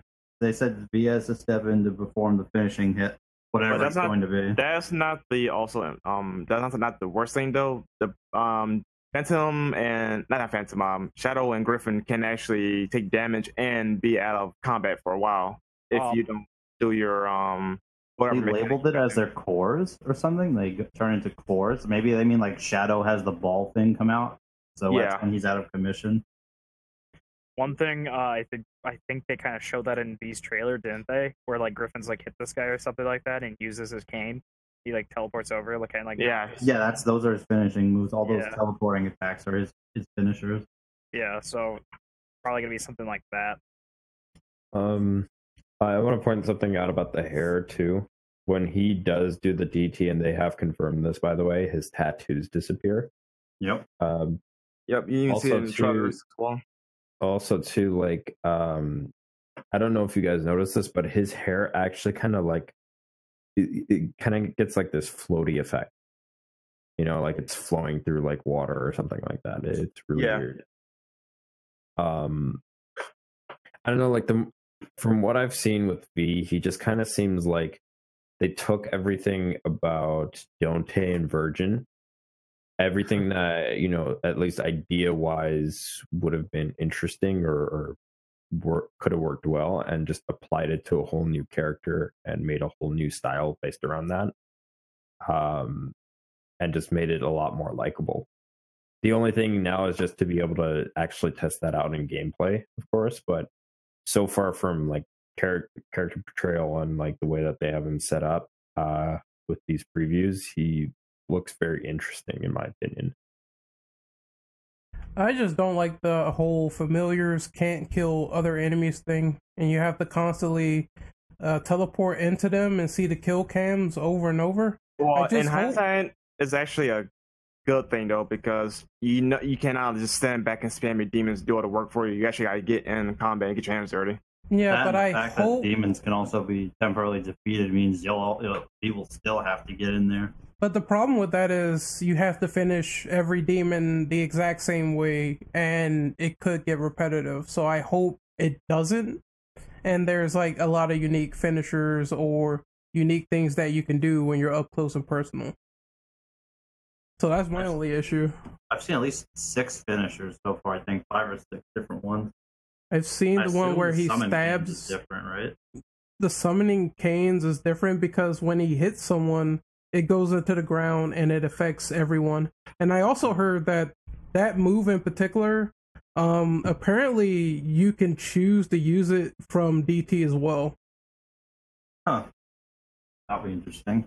It's not uncommon because I believe Virgil could do that with the summon swords anyway.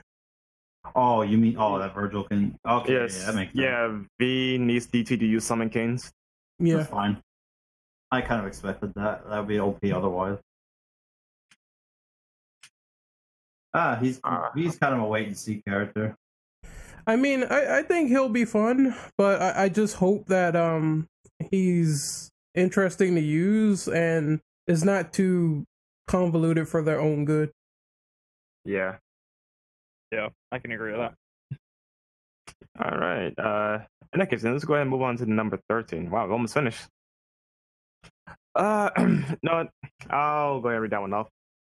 What DMC3 styles were introduced for Dante, ever since then, that has been a staple for him in the franchise. Is there a favorite and least favorite style you toy with throughout the series? Explain in detail. Well, I'll go first. My absolute favorite is definitely Swordmaster, because combo potential is fantastic. It's godly.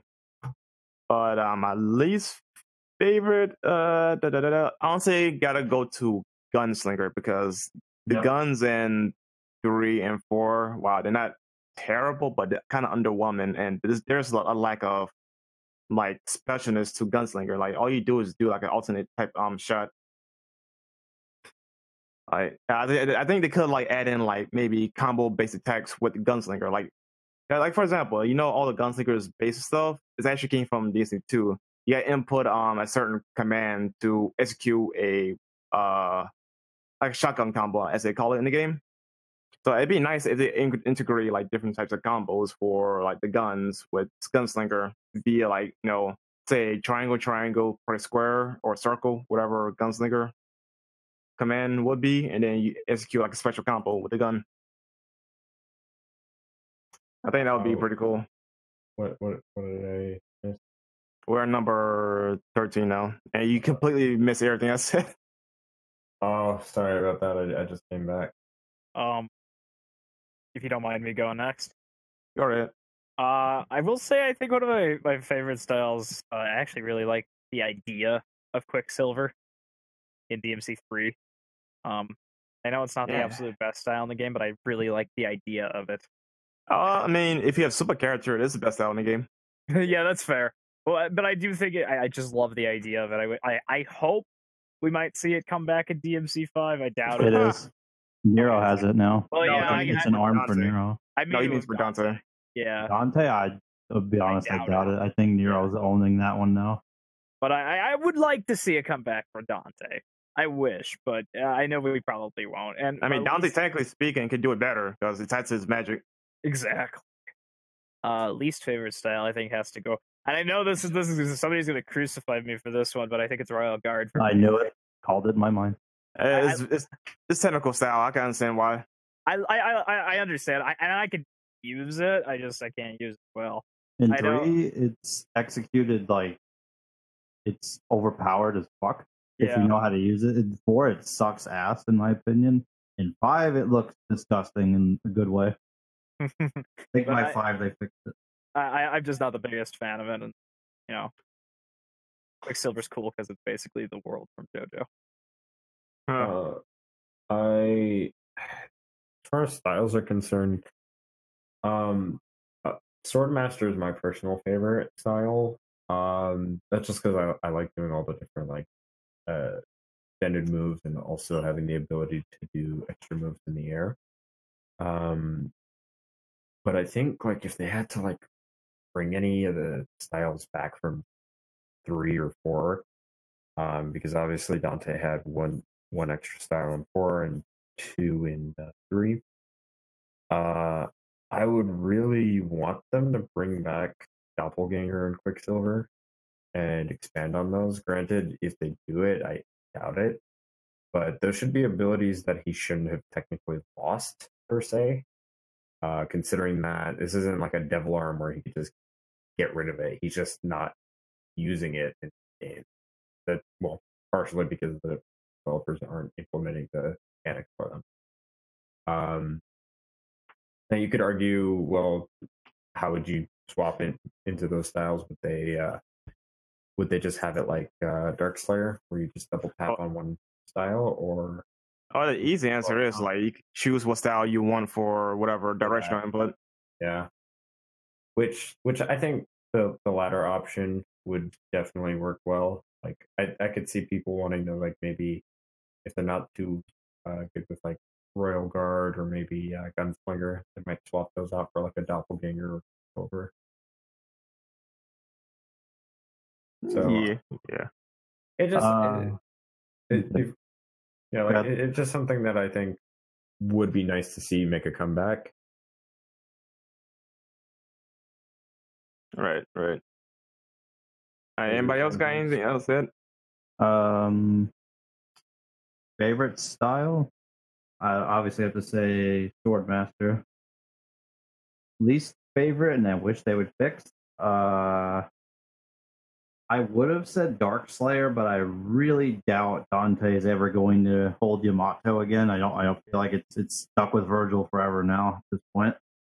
Unless 5 proves me wrong, we'll see. But that was kind of something interesting I wanted to see improved since, he's copying his brother. I kind of wanted to see his own variations of how he uses Yamato. Maybe he has his own different moves with it. Copy Virgil. I'm glad you brought that up though, because I feel like they should incorporate like a unique fifth style that allows you to use another double arm secondary though, but of course you don't access to like Swordmaster moves for it. But you know, like in Democrat 4, if you put on Yamato, it's literally a second weapon on the style button. So I think that would be pretty cool to have that. Like, you could equip a whatever devil arm for that particular style, and you could use it tandem on something else, or with your main base melee weapon. Then I kind of want to see Dante do more half-ass stuff from Virgil. Like, I like that the extra detail in 4. Like, if Dante does I think his version is called Dimension Slash instead of Judgment Cut. Yeah, he literally Slash is it's like a giant Judgment Cut, but it's out of focus. It's much weaker. The only thing it has is a wider area. So it's not that it's weak per se. I think they could have done better implementing the mechanic, because I feel like it should that's for sure. Could have froze the enemy in place and then it blows up. The thing about it is that it's unrefined as shit and it's unconcentrated. So it shows like the gap of practice, I guess, between the two of them, like whose forte is where. So I like little details like that. I mean, you could kind of say the same thing with like Virgil using Force Edge, like kind of why his stinger is has a shorter range than Dante, and why shorter range, it somehow does more damage, which I don't understand. Concentration meter, you gotta remember that. Yeah, but you know, or like his million stab not lasting as long as Dante's, things of that nature. So I think you know you're. It's fun seeing them try each other's fighting styles, and they're like half baked for each other because it's not theirs. I think pro players did want to see like characters like using each other's weapons just to see like how they would use them. You know, not necessarily having it be canon per se, but just to see like what if this character used this weapon, like how would they use it differently from the other. Imagine Dante with a Red Queen. That would be a doozy. He'd finally get to rev the sword. He'd fucking break it. He's too strong. He'll shatter the thing. Especially because it's a human-made weapon. Yeah. I don't think he could stand the abuse Dante puts on Rebellion, for example. But it'd be interesting to see him try anyways. Indeed. I think we're good on this question, right? Let's go ahead and move to 14, because we only got a few more questions left on our document. Yep, number 14. Who wants to go for that? I'll go ahead then. Oh, you can get it. Go ahead. Okay, well, what are your hopes for Virgil's role? Keep in mind now, he's technically speaking, he's not confirmed, but we know it's in the game, but it's too late now. I already read the question. What are your hopes for Virgil's role in Democrat 5, given all the rumors, speculations, and leaks about the guy? Yeah, we know he's there. Okay, no one's fooled by this shit. But deadass though, I had nothing to say about this topic because most of my stuff comes from the leaks, and I'm not going to say leaks on the podcast. Anything outside of that, you would say you. Hooded guy in the fucking garage grabs Nero's arm and uses his arm as a Christmas ornament. Yeah, what you mean. Happy holidays. Somebody actually did make a fan art of that. I think it'd be just kind of neat to see Virgil and Dante interact again. Yeah, that's my one and only hope, really. My dream role, I guess, would be, aside from whatever we know, for starters, don't kill the motherfucker. I'm gonna be really mad if that happens. I kind of want him to mentor Nero for his demonic powers. He would be the best person out of anybody to teach him how to use his double trigger. That totally makes sense. More effectively. That totally makes sense to consider it. No, fuck, I can't say it. All right, no, whatever. Shut your hormone. I would really like to see, you know, Virgil possibly like, because he's kind of already an anti-hero. He's not necessarily an antagonist, but I would kind of. He's chaotic neutral. Yeah, like I would basically want him to like become somebody that like ends up like joining Dante and Nero on their quest to hunt down demons. Like he like forgoes his quest for power and just you know, wants to stick with his family. By logic, he should have a revelation to do what Sparta does, which is to protect humanity from demons, which is what Dante does. So logically, it should come to that, depending on what happens. But who knows? Well, like, and even too, like, I think, like, you know, him being Nero's dad, like, maybe he decides, like, oh, well, shit, my son is half human, or like 75% human, you know, like, maybe I should be a better father. Man, he ain't gonna do that. He's gonna be like, you're a bigger scrub than my brother. He's not doing a good job by ripping his arm off, so I'm just letting that be known. You know what though? I kind of want to see like a training montage similar to like Dragon Ball Z, where like you know, Piccolo and Gohan. Gohan, yeah, like it's just instead of Piccolo and Gohan, it's Virgil and Nero. Oh, good. He can have him try to dodge the summon swords, and he'll impale him every time. Yeah. You can't eat until you know how to dodge a fucking summon sword. Good luck with that.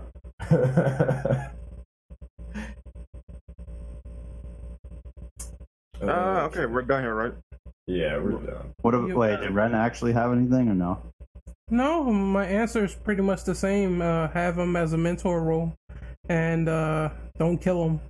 Because from DMC 1, that was a big problem from the very beginning. People implying, is he dead? Is he alive? Who knows? He just blew the fuck up. If he dies in this game, it would be severely wasted character potential. Virgil dies of a heart attack. So I think they won't do it because the fans will fucking flip their lip. I know I will.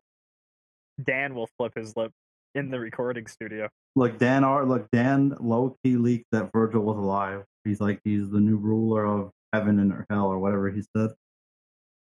I find that funny. He made all those jokes, yet Virgil is. We know he's alive. He predicted the future, or he gave us a leak in a really funny way. He rubbed his crystal ball. All right, let's move on to the next question. How about you read number 15, Ren? I can't. I have music outside. Oh, fuck. Okay. James, you want to read the next one then? Sure. What are your thoughts on the breaker system for Nero and DMC5 and all the arms he's shown off so far? I think it's pretty hype, actually.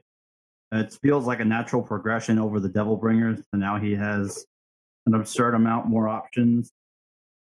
Gerbera is probably my favorite so far because now he has basically an even stupider version of Trickster. He can't teleport. He can't teleport, but he apparently has infinite air dashing. No, he doesn't. He has 3. Is it 3? Mm-hmm. People keep telling me there's more, but maybe I'm crazy. What has he got? Punchline? Yeah, Punchline. That's pretty lit. Most of his arms are pretty cool. They're all useful in some manner. So I'm not complaining. I like what I see. Same. I'm just really, really happy at least Quicksilver's in it, but I actually really kind of think the idea is somewhat, it's nice. It's kind of given Nero a form of style switching, even though you can't switch breakers. It's kind of giving him some style. And, you know, I get the impression you're going to kind of have to plan your loadout accordingly. Yeah, that's all I heard people complain about with the demo is they can't switch the arms properly for some reason. Yeah. No, you can. You can't. You cannot manually switch them. Yeah. The only one that does that is the pasta breaker. Yeah, that's what people are talking about. Yeah. I can't believe the pasta breaker is gonna add a new layer of strategy. Yeah, but truth be told, you're kind of better off not using it because you could just break the arms, customize your loadout yourself, either in Nico's van or whatever other place. I think it's going to be something people complain about at first, and then they just get used to it ASAP anyway.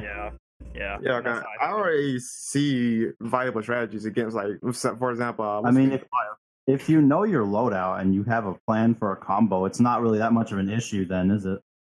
Exactly. Well, with some of the arms that you can find and pick up throughout the areas, like you could probably like some of the demos had like 3 arms next to each other, and there were like different arms each, right? So like you could probably pick up a different arm that you know you want to use in that order.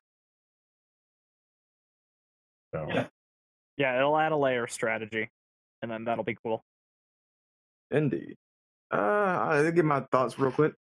So far, yeah, I am digging the Devil Breaker system. It's definitely an improvement, though. It is strange that Nero went from having indestructible arm for the most part to having breakable arm, but you know, comes with the territory. So far, my favorite one would probably be the rawhide, the whip arm, Yeah. because it feels like a natural secondary weapon for Nero at this point. Yeah, I can't wait to play with them because since I don't have an Xbox, I can't play the demo. Fucking Capcom. So I gotta wait till next month. Yeah, we gotta wait till January. Hopefully. No, they confirmed it. Oh, did they? Yeah. It's January. Okay, thank January God. 7th is the deadline for the Xbox exclusive demo. Well, I can't wait to play it on my PS4 Pro. Yep. So Numbers. I can Oh, do Three number 16. I didn't go yet. I didn't go yet. I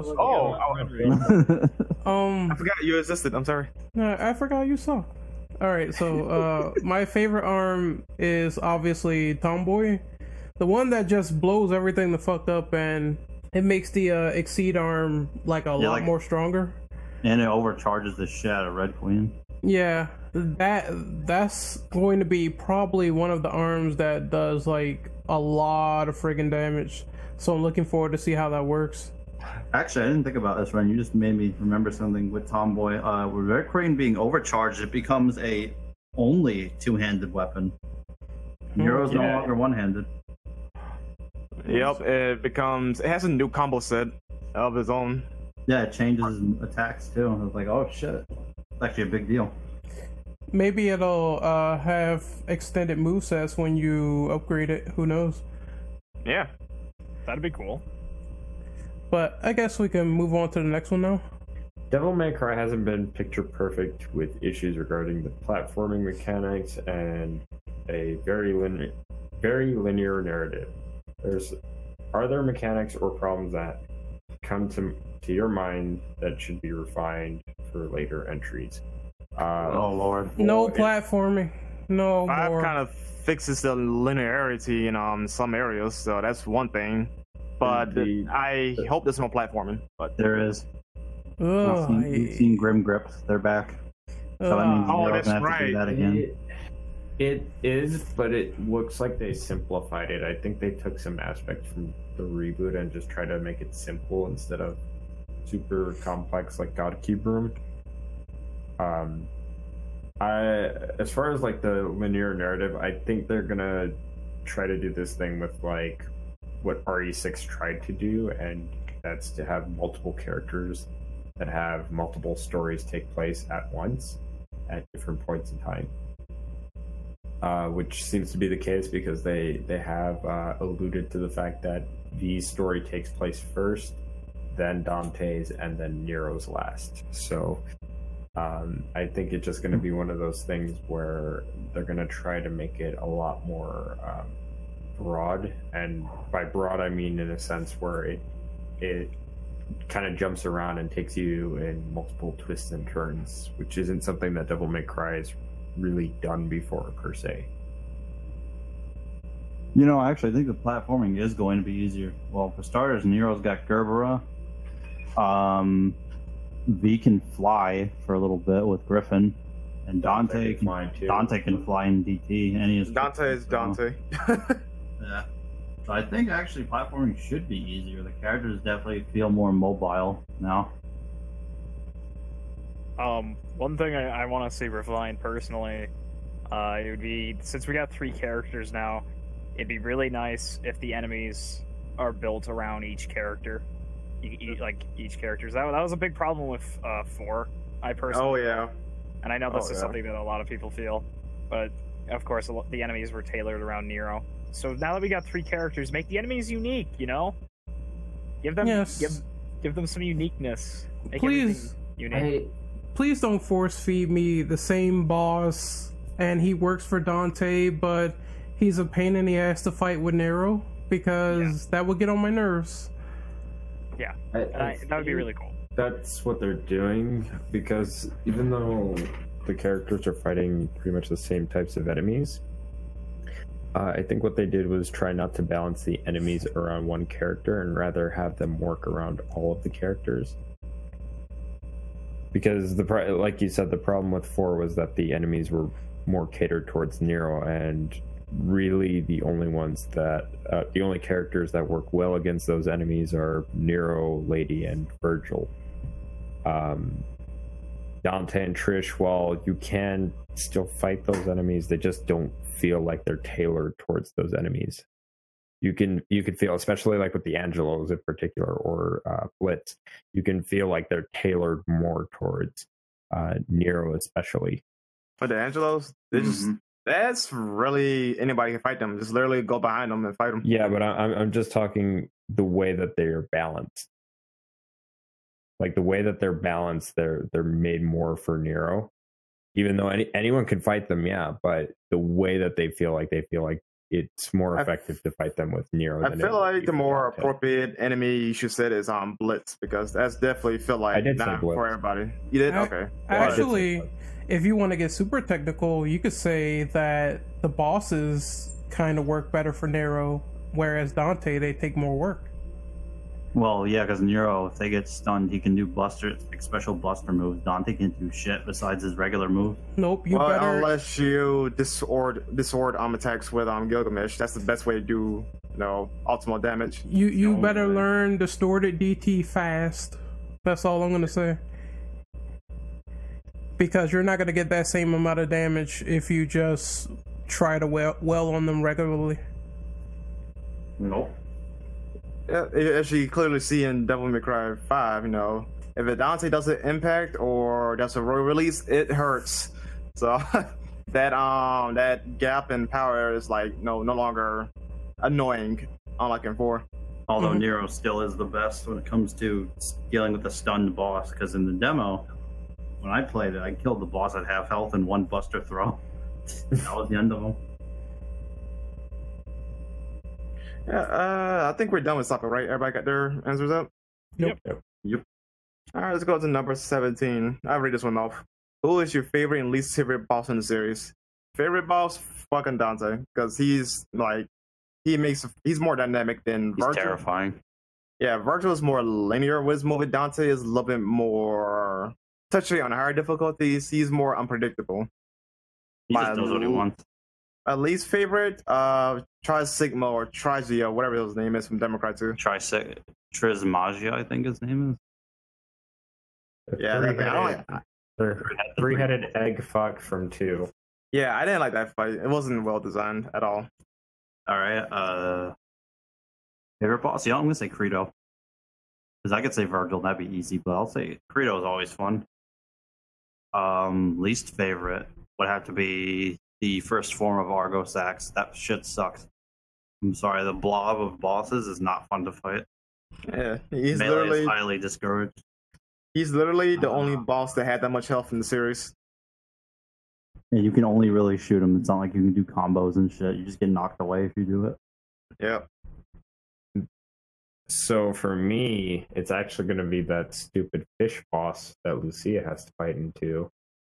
I'm surprised nobody said that. His favorite or least favorite? Least favorite or most hated, in my opinion. Like, Jesus Christ, that boss sucks ass. Like, I'm surprised nobody said that. But yeah, that fish boss is annoying. Whatever the fuck. Like, all the boss names are weird in DMC2. I think they're Latin or German. And then as far as favorite is concerned, I actually really enjoy Agni and Rudra from 3. Yeah, that fucking thing. Fuck that thing. Like, favorite boss, Dante. Least favorite, Nightmare. Nightmare sucks. Fucking gotta do everything to damage this thing, and then which one? All Nightmare of them. 1, 2. All of them. All the same fights. All of them. They suck. Well, Nightmare 3 is even more annoying because you have like Trish trying to kill you.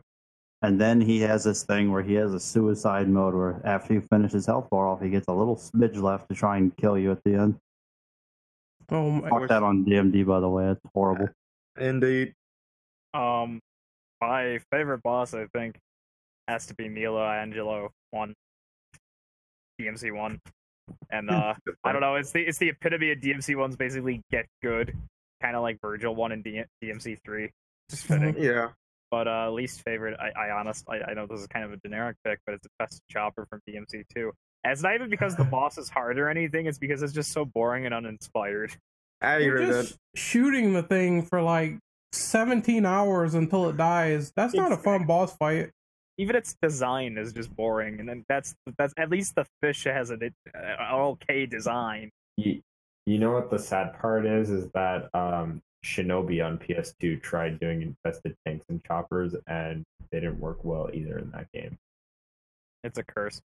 They don't work well if they have a giant health bar. Nope, That's the not at thing. all. Well, I It's just don't being think the worst example of standing there spamming the melee button.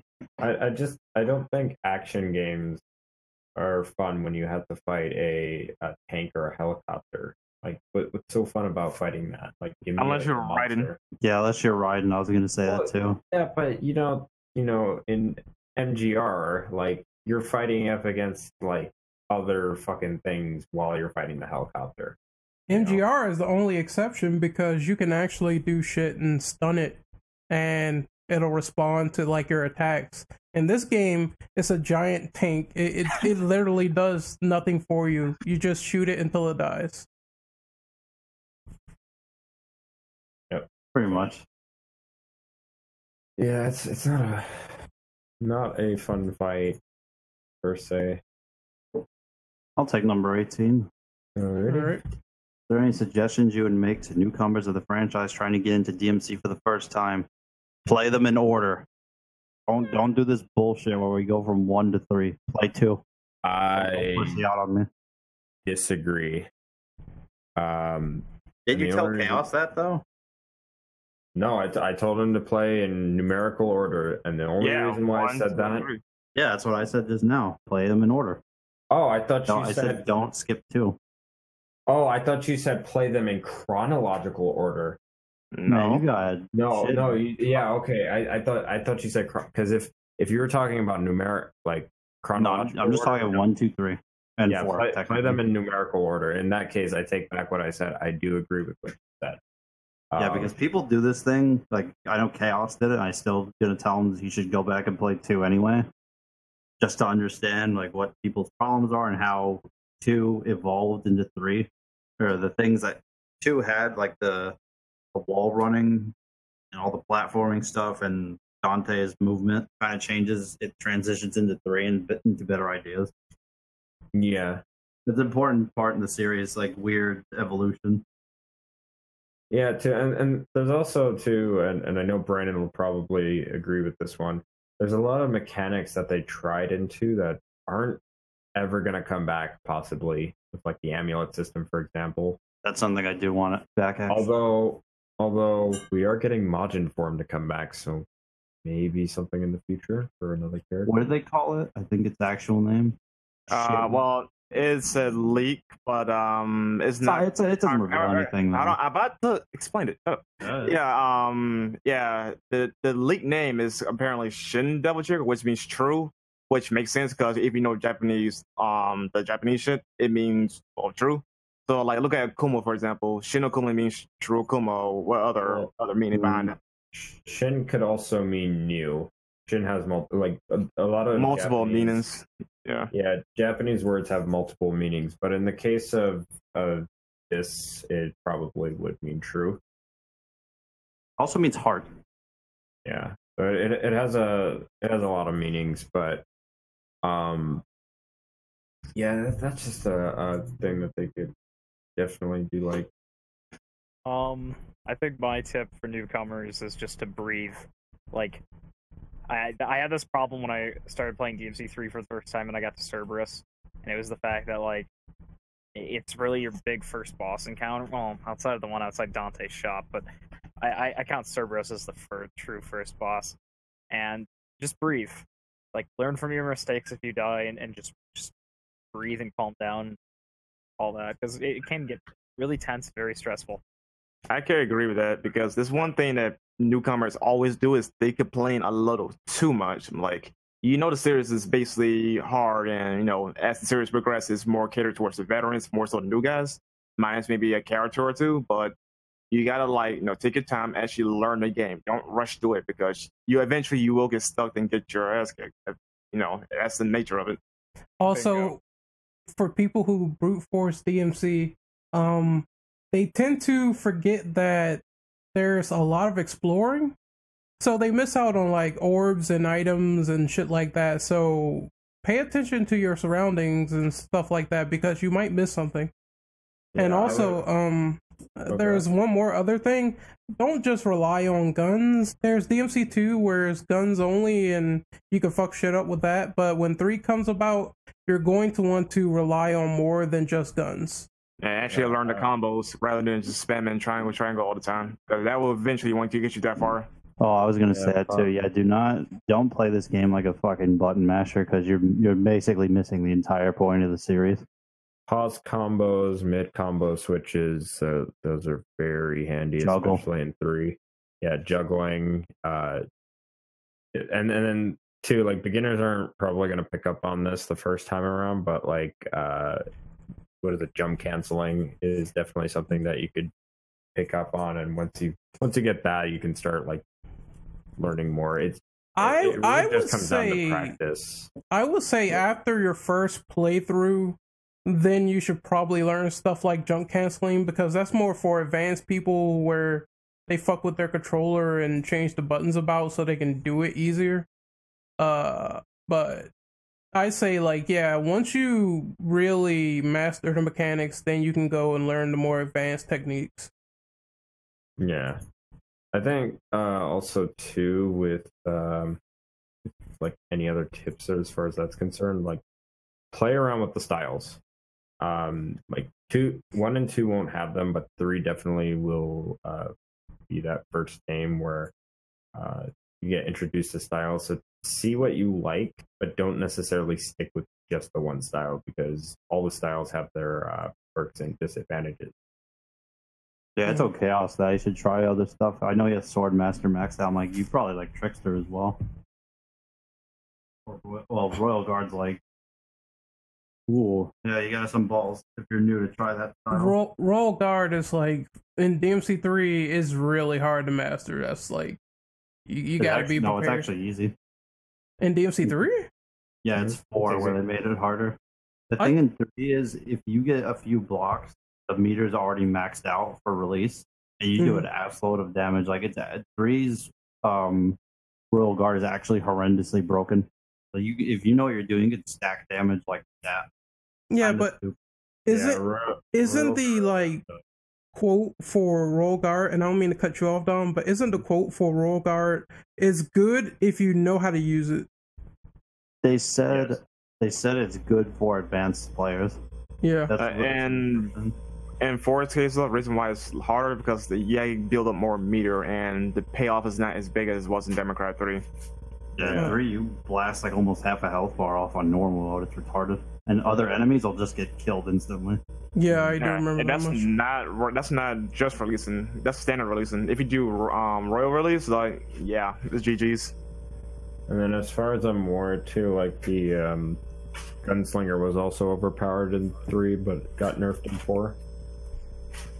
If I'm not mistaken. I wouldn't say it was overpowered, but no. I would say it's more useful in 3 and 4. It's kind of It's very situational.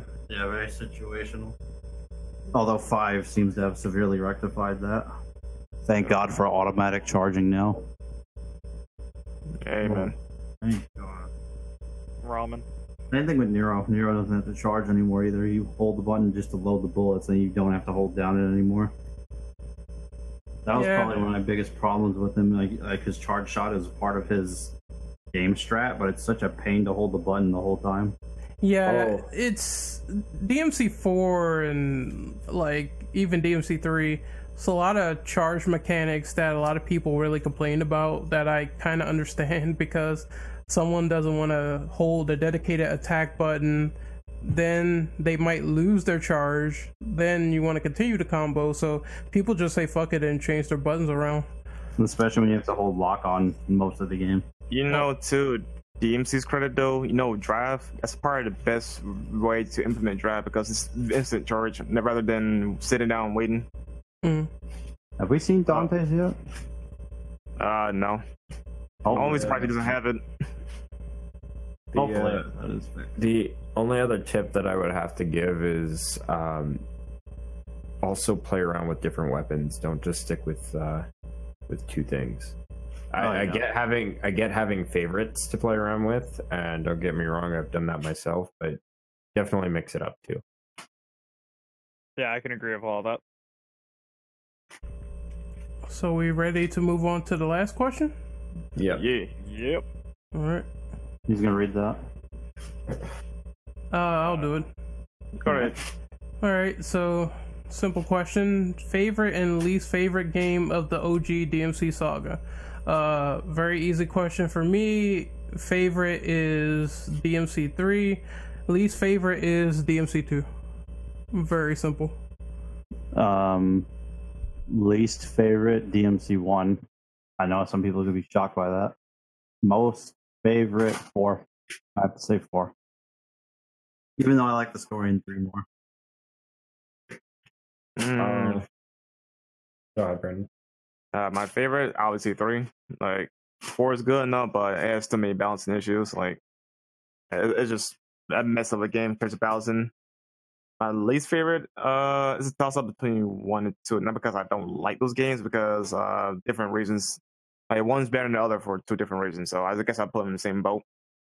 Mm-hmm. Oh, you go ahead.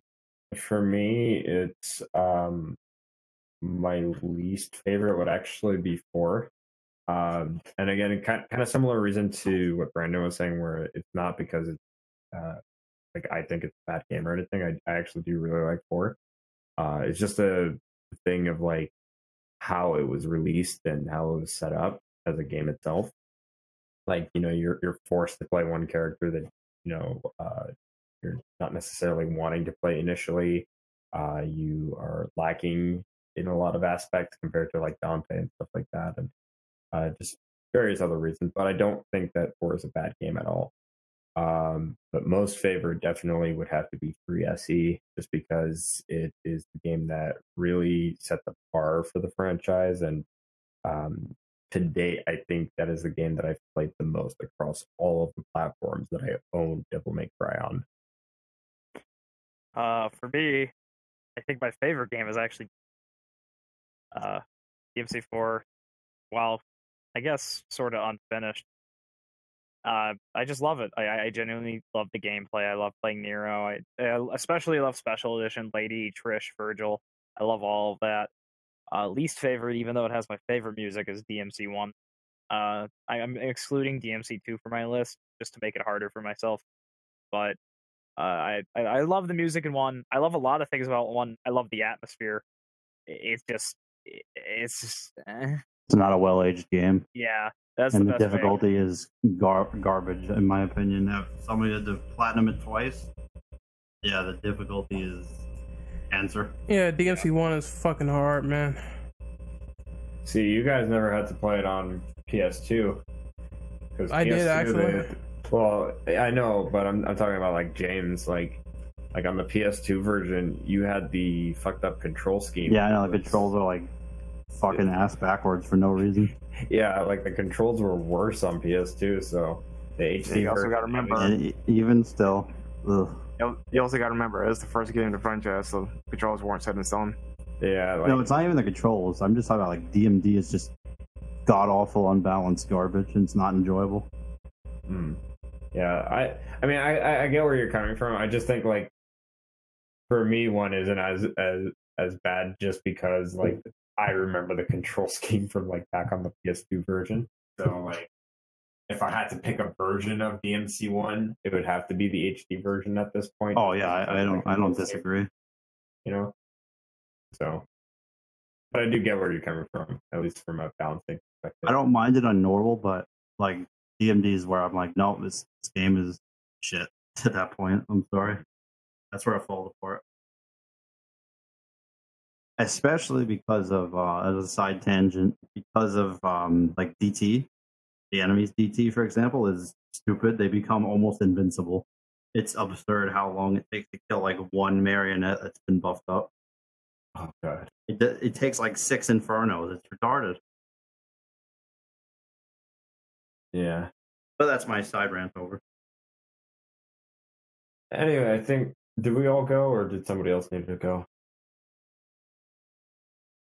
I think everybody answered. Yeah, I think everybody's good to go. Yeah. Okay, All right. so Brandon or Dom, Yeah. want to close us out? Well, hold on. I got one question though. Do you think this feature is bright for Devil May Cry, or do you think 5 should be like at least a good closure for now until maybe another 5 years from now? I mean, good question. a lot of people are implying this is it for the Sons of Sparta arc. So maybe they want to do something new next time around, or maybe they could do something that's like a spin-off that we mentioned earlier, or maybe, you know, DMC 0 or DMC 2 remake or DMC 1 remake. We don't know. I do want them to keep doing more DMC games. I think Capcom should already know that since DMC 4 SE sold like really well, and that so many people are hyped about this game, that it shouldn't be just a dormant franchise anymore. So it should definitely get more attention. And I think the only way to do that is to keep making more entries that will appease the fans. I don't know what Insuno's going to do, because supposedly he might step down and let other people do DMC. But as long as he finds talent, that's all I really care about, is the quality of the games. I think when it comes to like what they should do after 5, like, because like you said, it's the supposed end of the Sons of Sparta arc. I don't think it's like the end for the series In general. Yeah, Yeah, D&D just won't be the topic anymore. Yeah, like I think people kind of misconstrue that from like, oh, it's going to be the last game in the series, and I really doubt that, especially given how well the series has been doing with some of the re-releases and stuff like that, and how well 5's pre-orders have been going.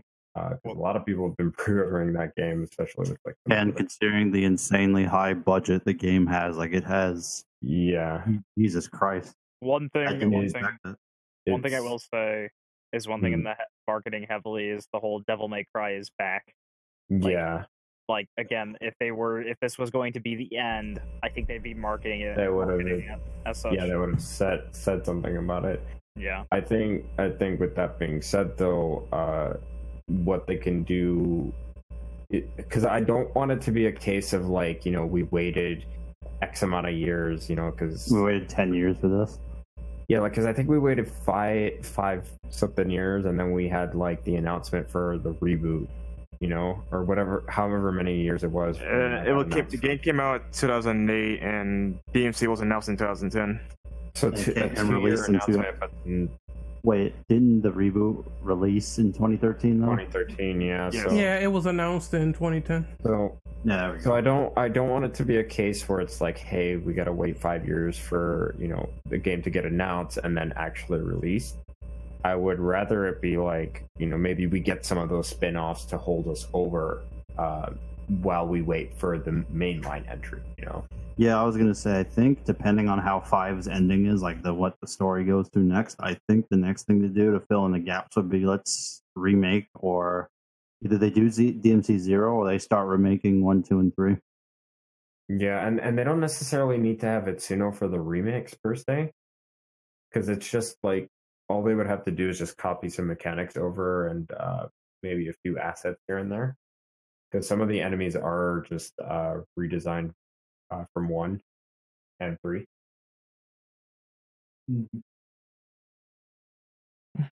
Okay. We got our thoughts on that?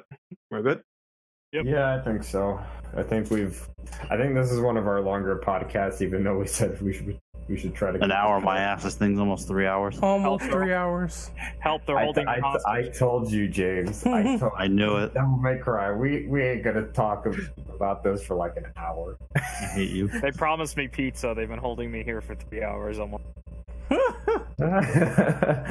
Hey, maybe it'll go with the strawberry sundae and some red wine. Thank God I had I'm pizza really earlier. concerned now. No. Those are that's Dante's favorite food is pizza, strawberry sundaes, and he likes to drink red wine. Oh, I know, but that, you know, the way you were saying that, you know. It's kind of dirty. In the podcast before Don like slips on a roofie or something. Okay. Dom Cosby. No, see, Martin might do some shit like that. but not me. Okay. Harold, give us your outro. Hi. I mean, bye. My name was Harold Finch. You can find me on Twitter at Mr. Coolmanist. You can also find me on YouTube under the same name. I like how he says my name was. My name was. You don't know what happens after the recording stops. Mr. Renegade with the flu, and give us your outro. You can find me on X videos at demonfucksyourmom.com. No, I'm just kidding. You can find me on Twitter at Renegade Operative _. You can find me on YouTube at Renegade Operative. I don't know what I'm gonna do for Christmas stuff, but I'll find something out. Okay. Devil Hunter James. Why did you say it like that though? Get out. Anyway, you can find me on Twitter at DevHunterJames. And that's about it. And Dom. Hold up, there's some gay accusations going on in the chat. Dom, outro. Okay. Now. Yeah, so you can find Renegade Operative on pullmydeviltrigger.com. That's where all of his gay porn goes. Man, get the fuck out of here. Oh my lord. Yeah, my name is Biodevil Dom, Biodevil _Dom. You can find me on YouTube, Twitter, and on very rare occasions on Twitch. I might be doing a trailer breakdown, but I don't know if I'll upload it soon or not for the V trailer, because there was some extra stuff about that. But that being said, this has been one hell of a party. Hey, and you can find me, your beautiful black sub-holiday host, on Twitter at Immortal Brando. And on one final note, to go back on Eva and Sparta, as Harold said, like, Eva probably used bait. I'm willing to bet she probably rubbed honey on her chest just to get Sparta to come in. This nigga ain't a bait. He was a cockroach. Look, I'm just saying that she's gonna be like Chi-Chi and just be like, fuck me in this form. Also, I don't know these niggas. I'm a one-time guest around here. None of these niggas know me. Yeah, look, roaches like sweet things a lot, so honey is sweet. Put two together. Look, I'm just saying, like, if this was Dragon Ball, I'm willing to bet Chi-Chi's like, fuck me in your Super Saiyan form. Yep. Well, what happens if he has more than one phallic object? I don't know these people. I don't know. I guess you could say. I guess you could say Sparta's gonna use, force his edge. Huh? I don't know these niggas. I'm out. I don't know these Sparta's niggas. gonna reveal his Sparta true form. I don't even like these niggas. I don't even know these niggas. Wow, you gonna do that to me like this? See, there's the leave call button. Oh my god. Okay, thank you all for watching. Let's end the recording now, please. All right. So we're gonna sign off, people. Hopefully you have a Merry Christmas, and we will see you next time. Happy holidays. And the last thing to hear before Christmas. I eat Sparta. people. Sparta.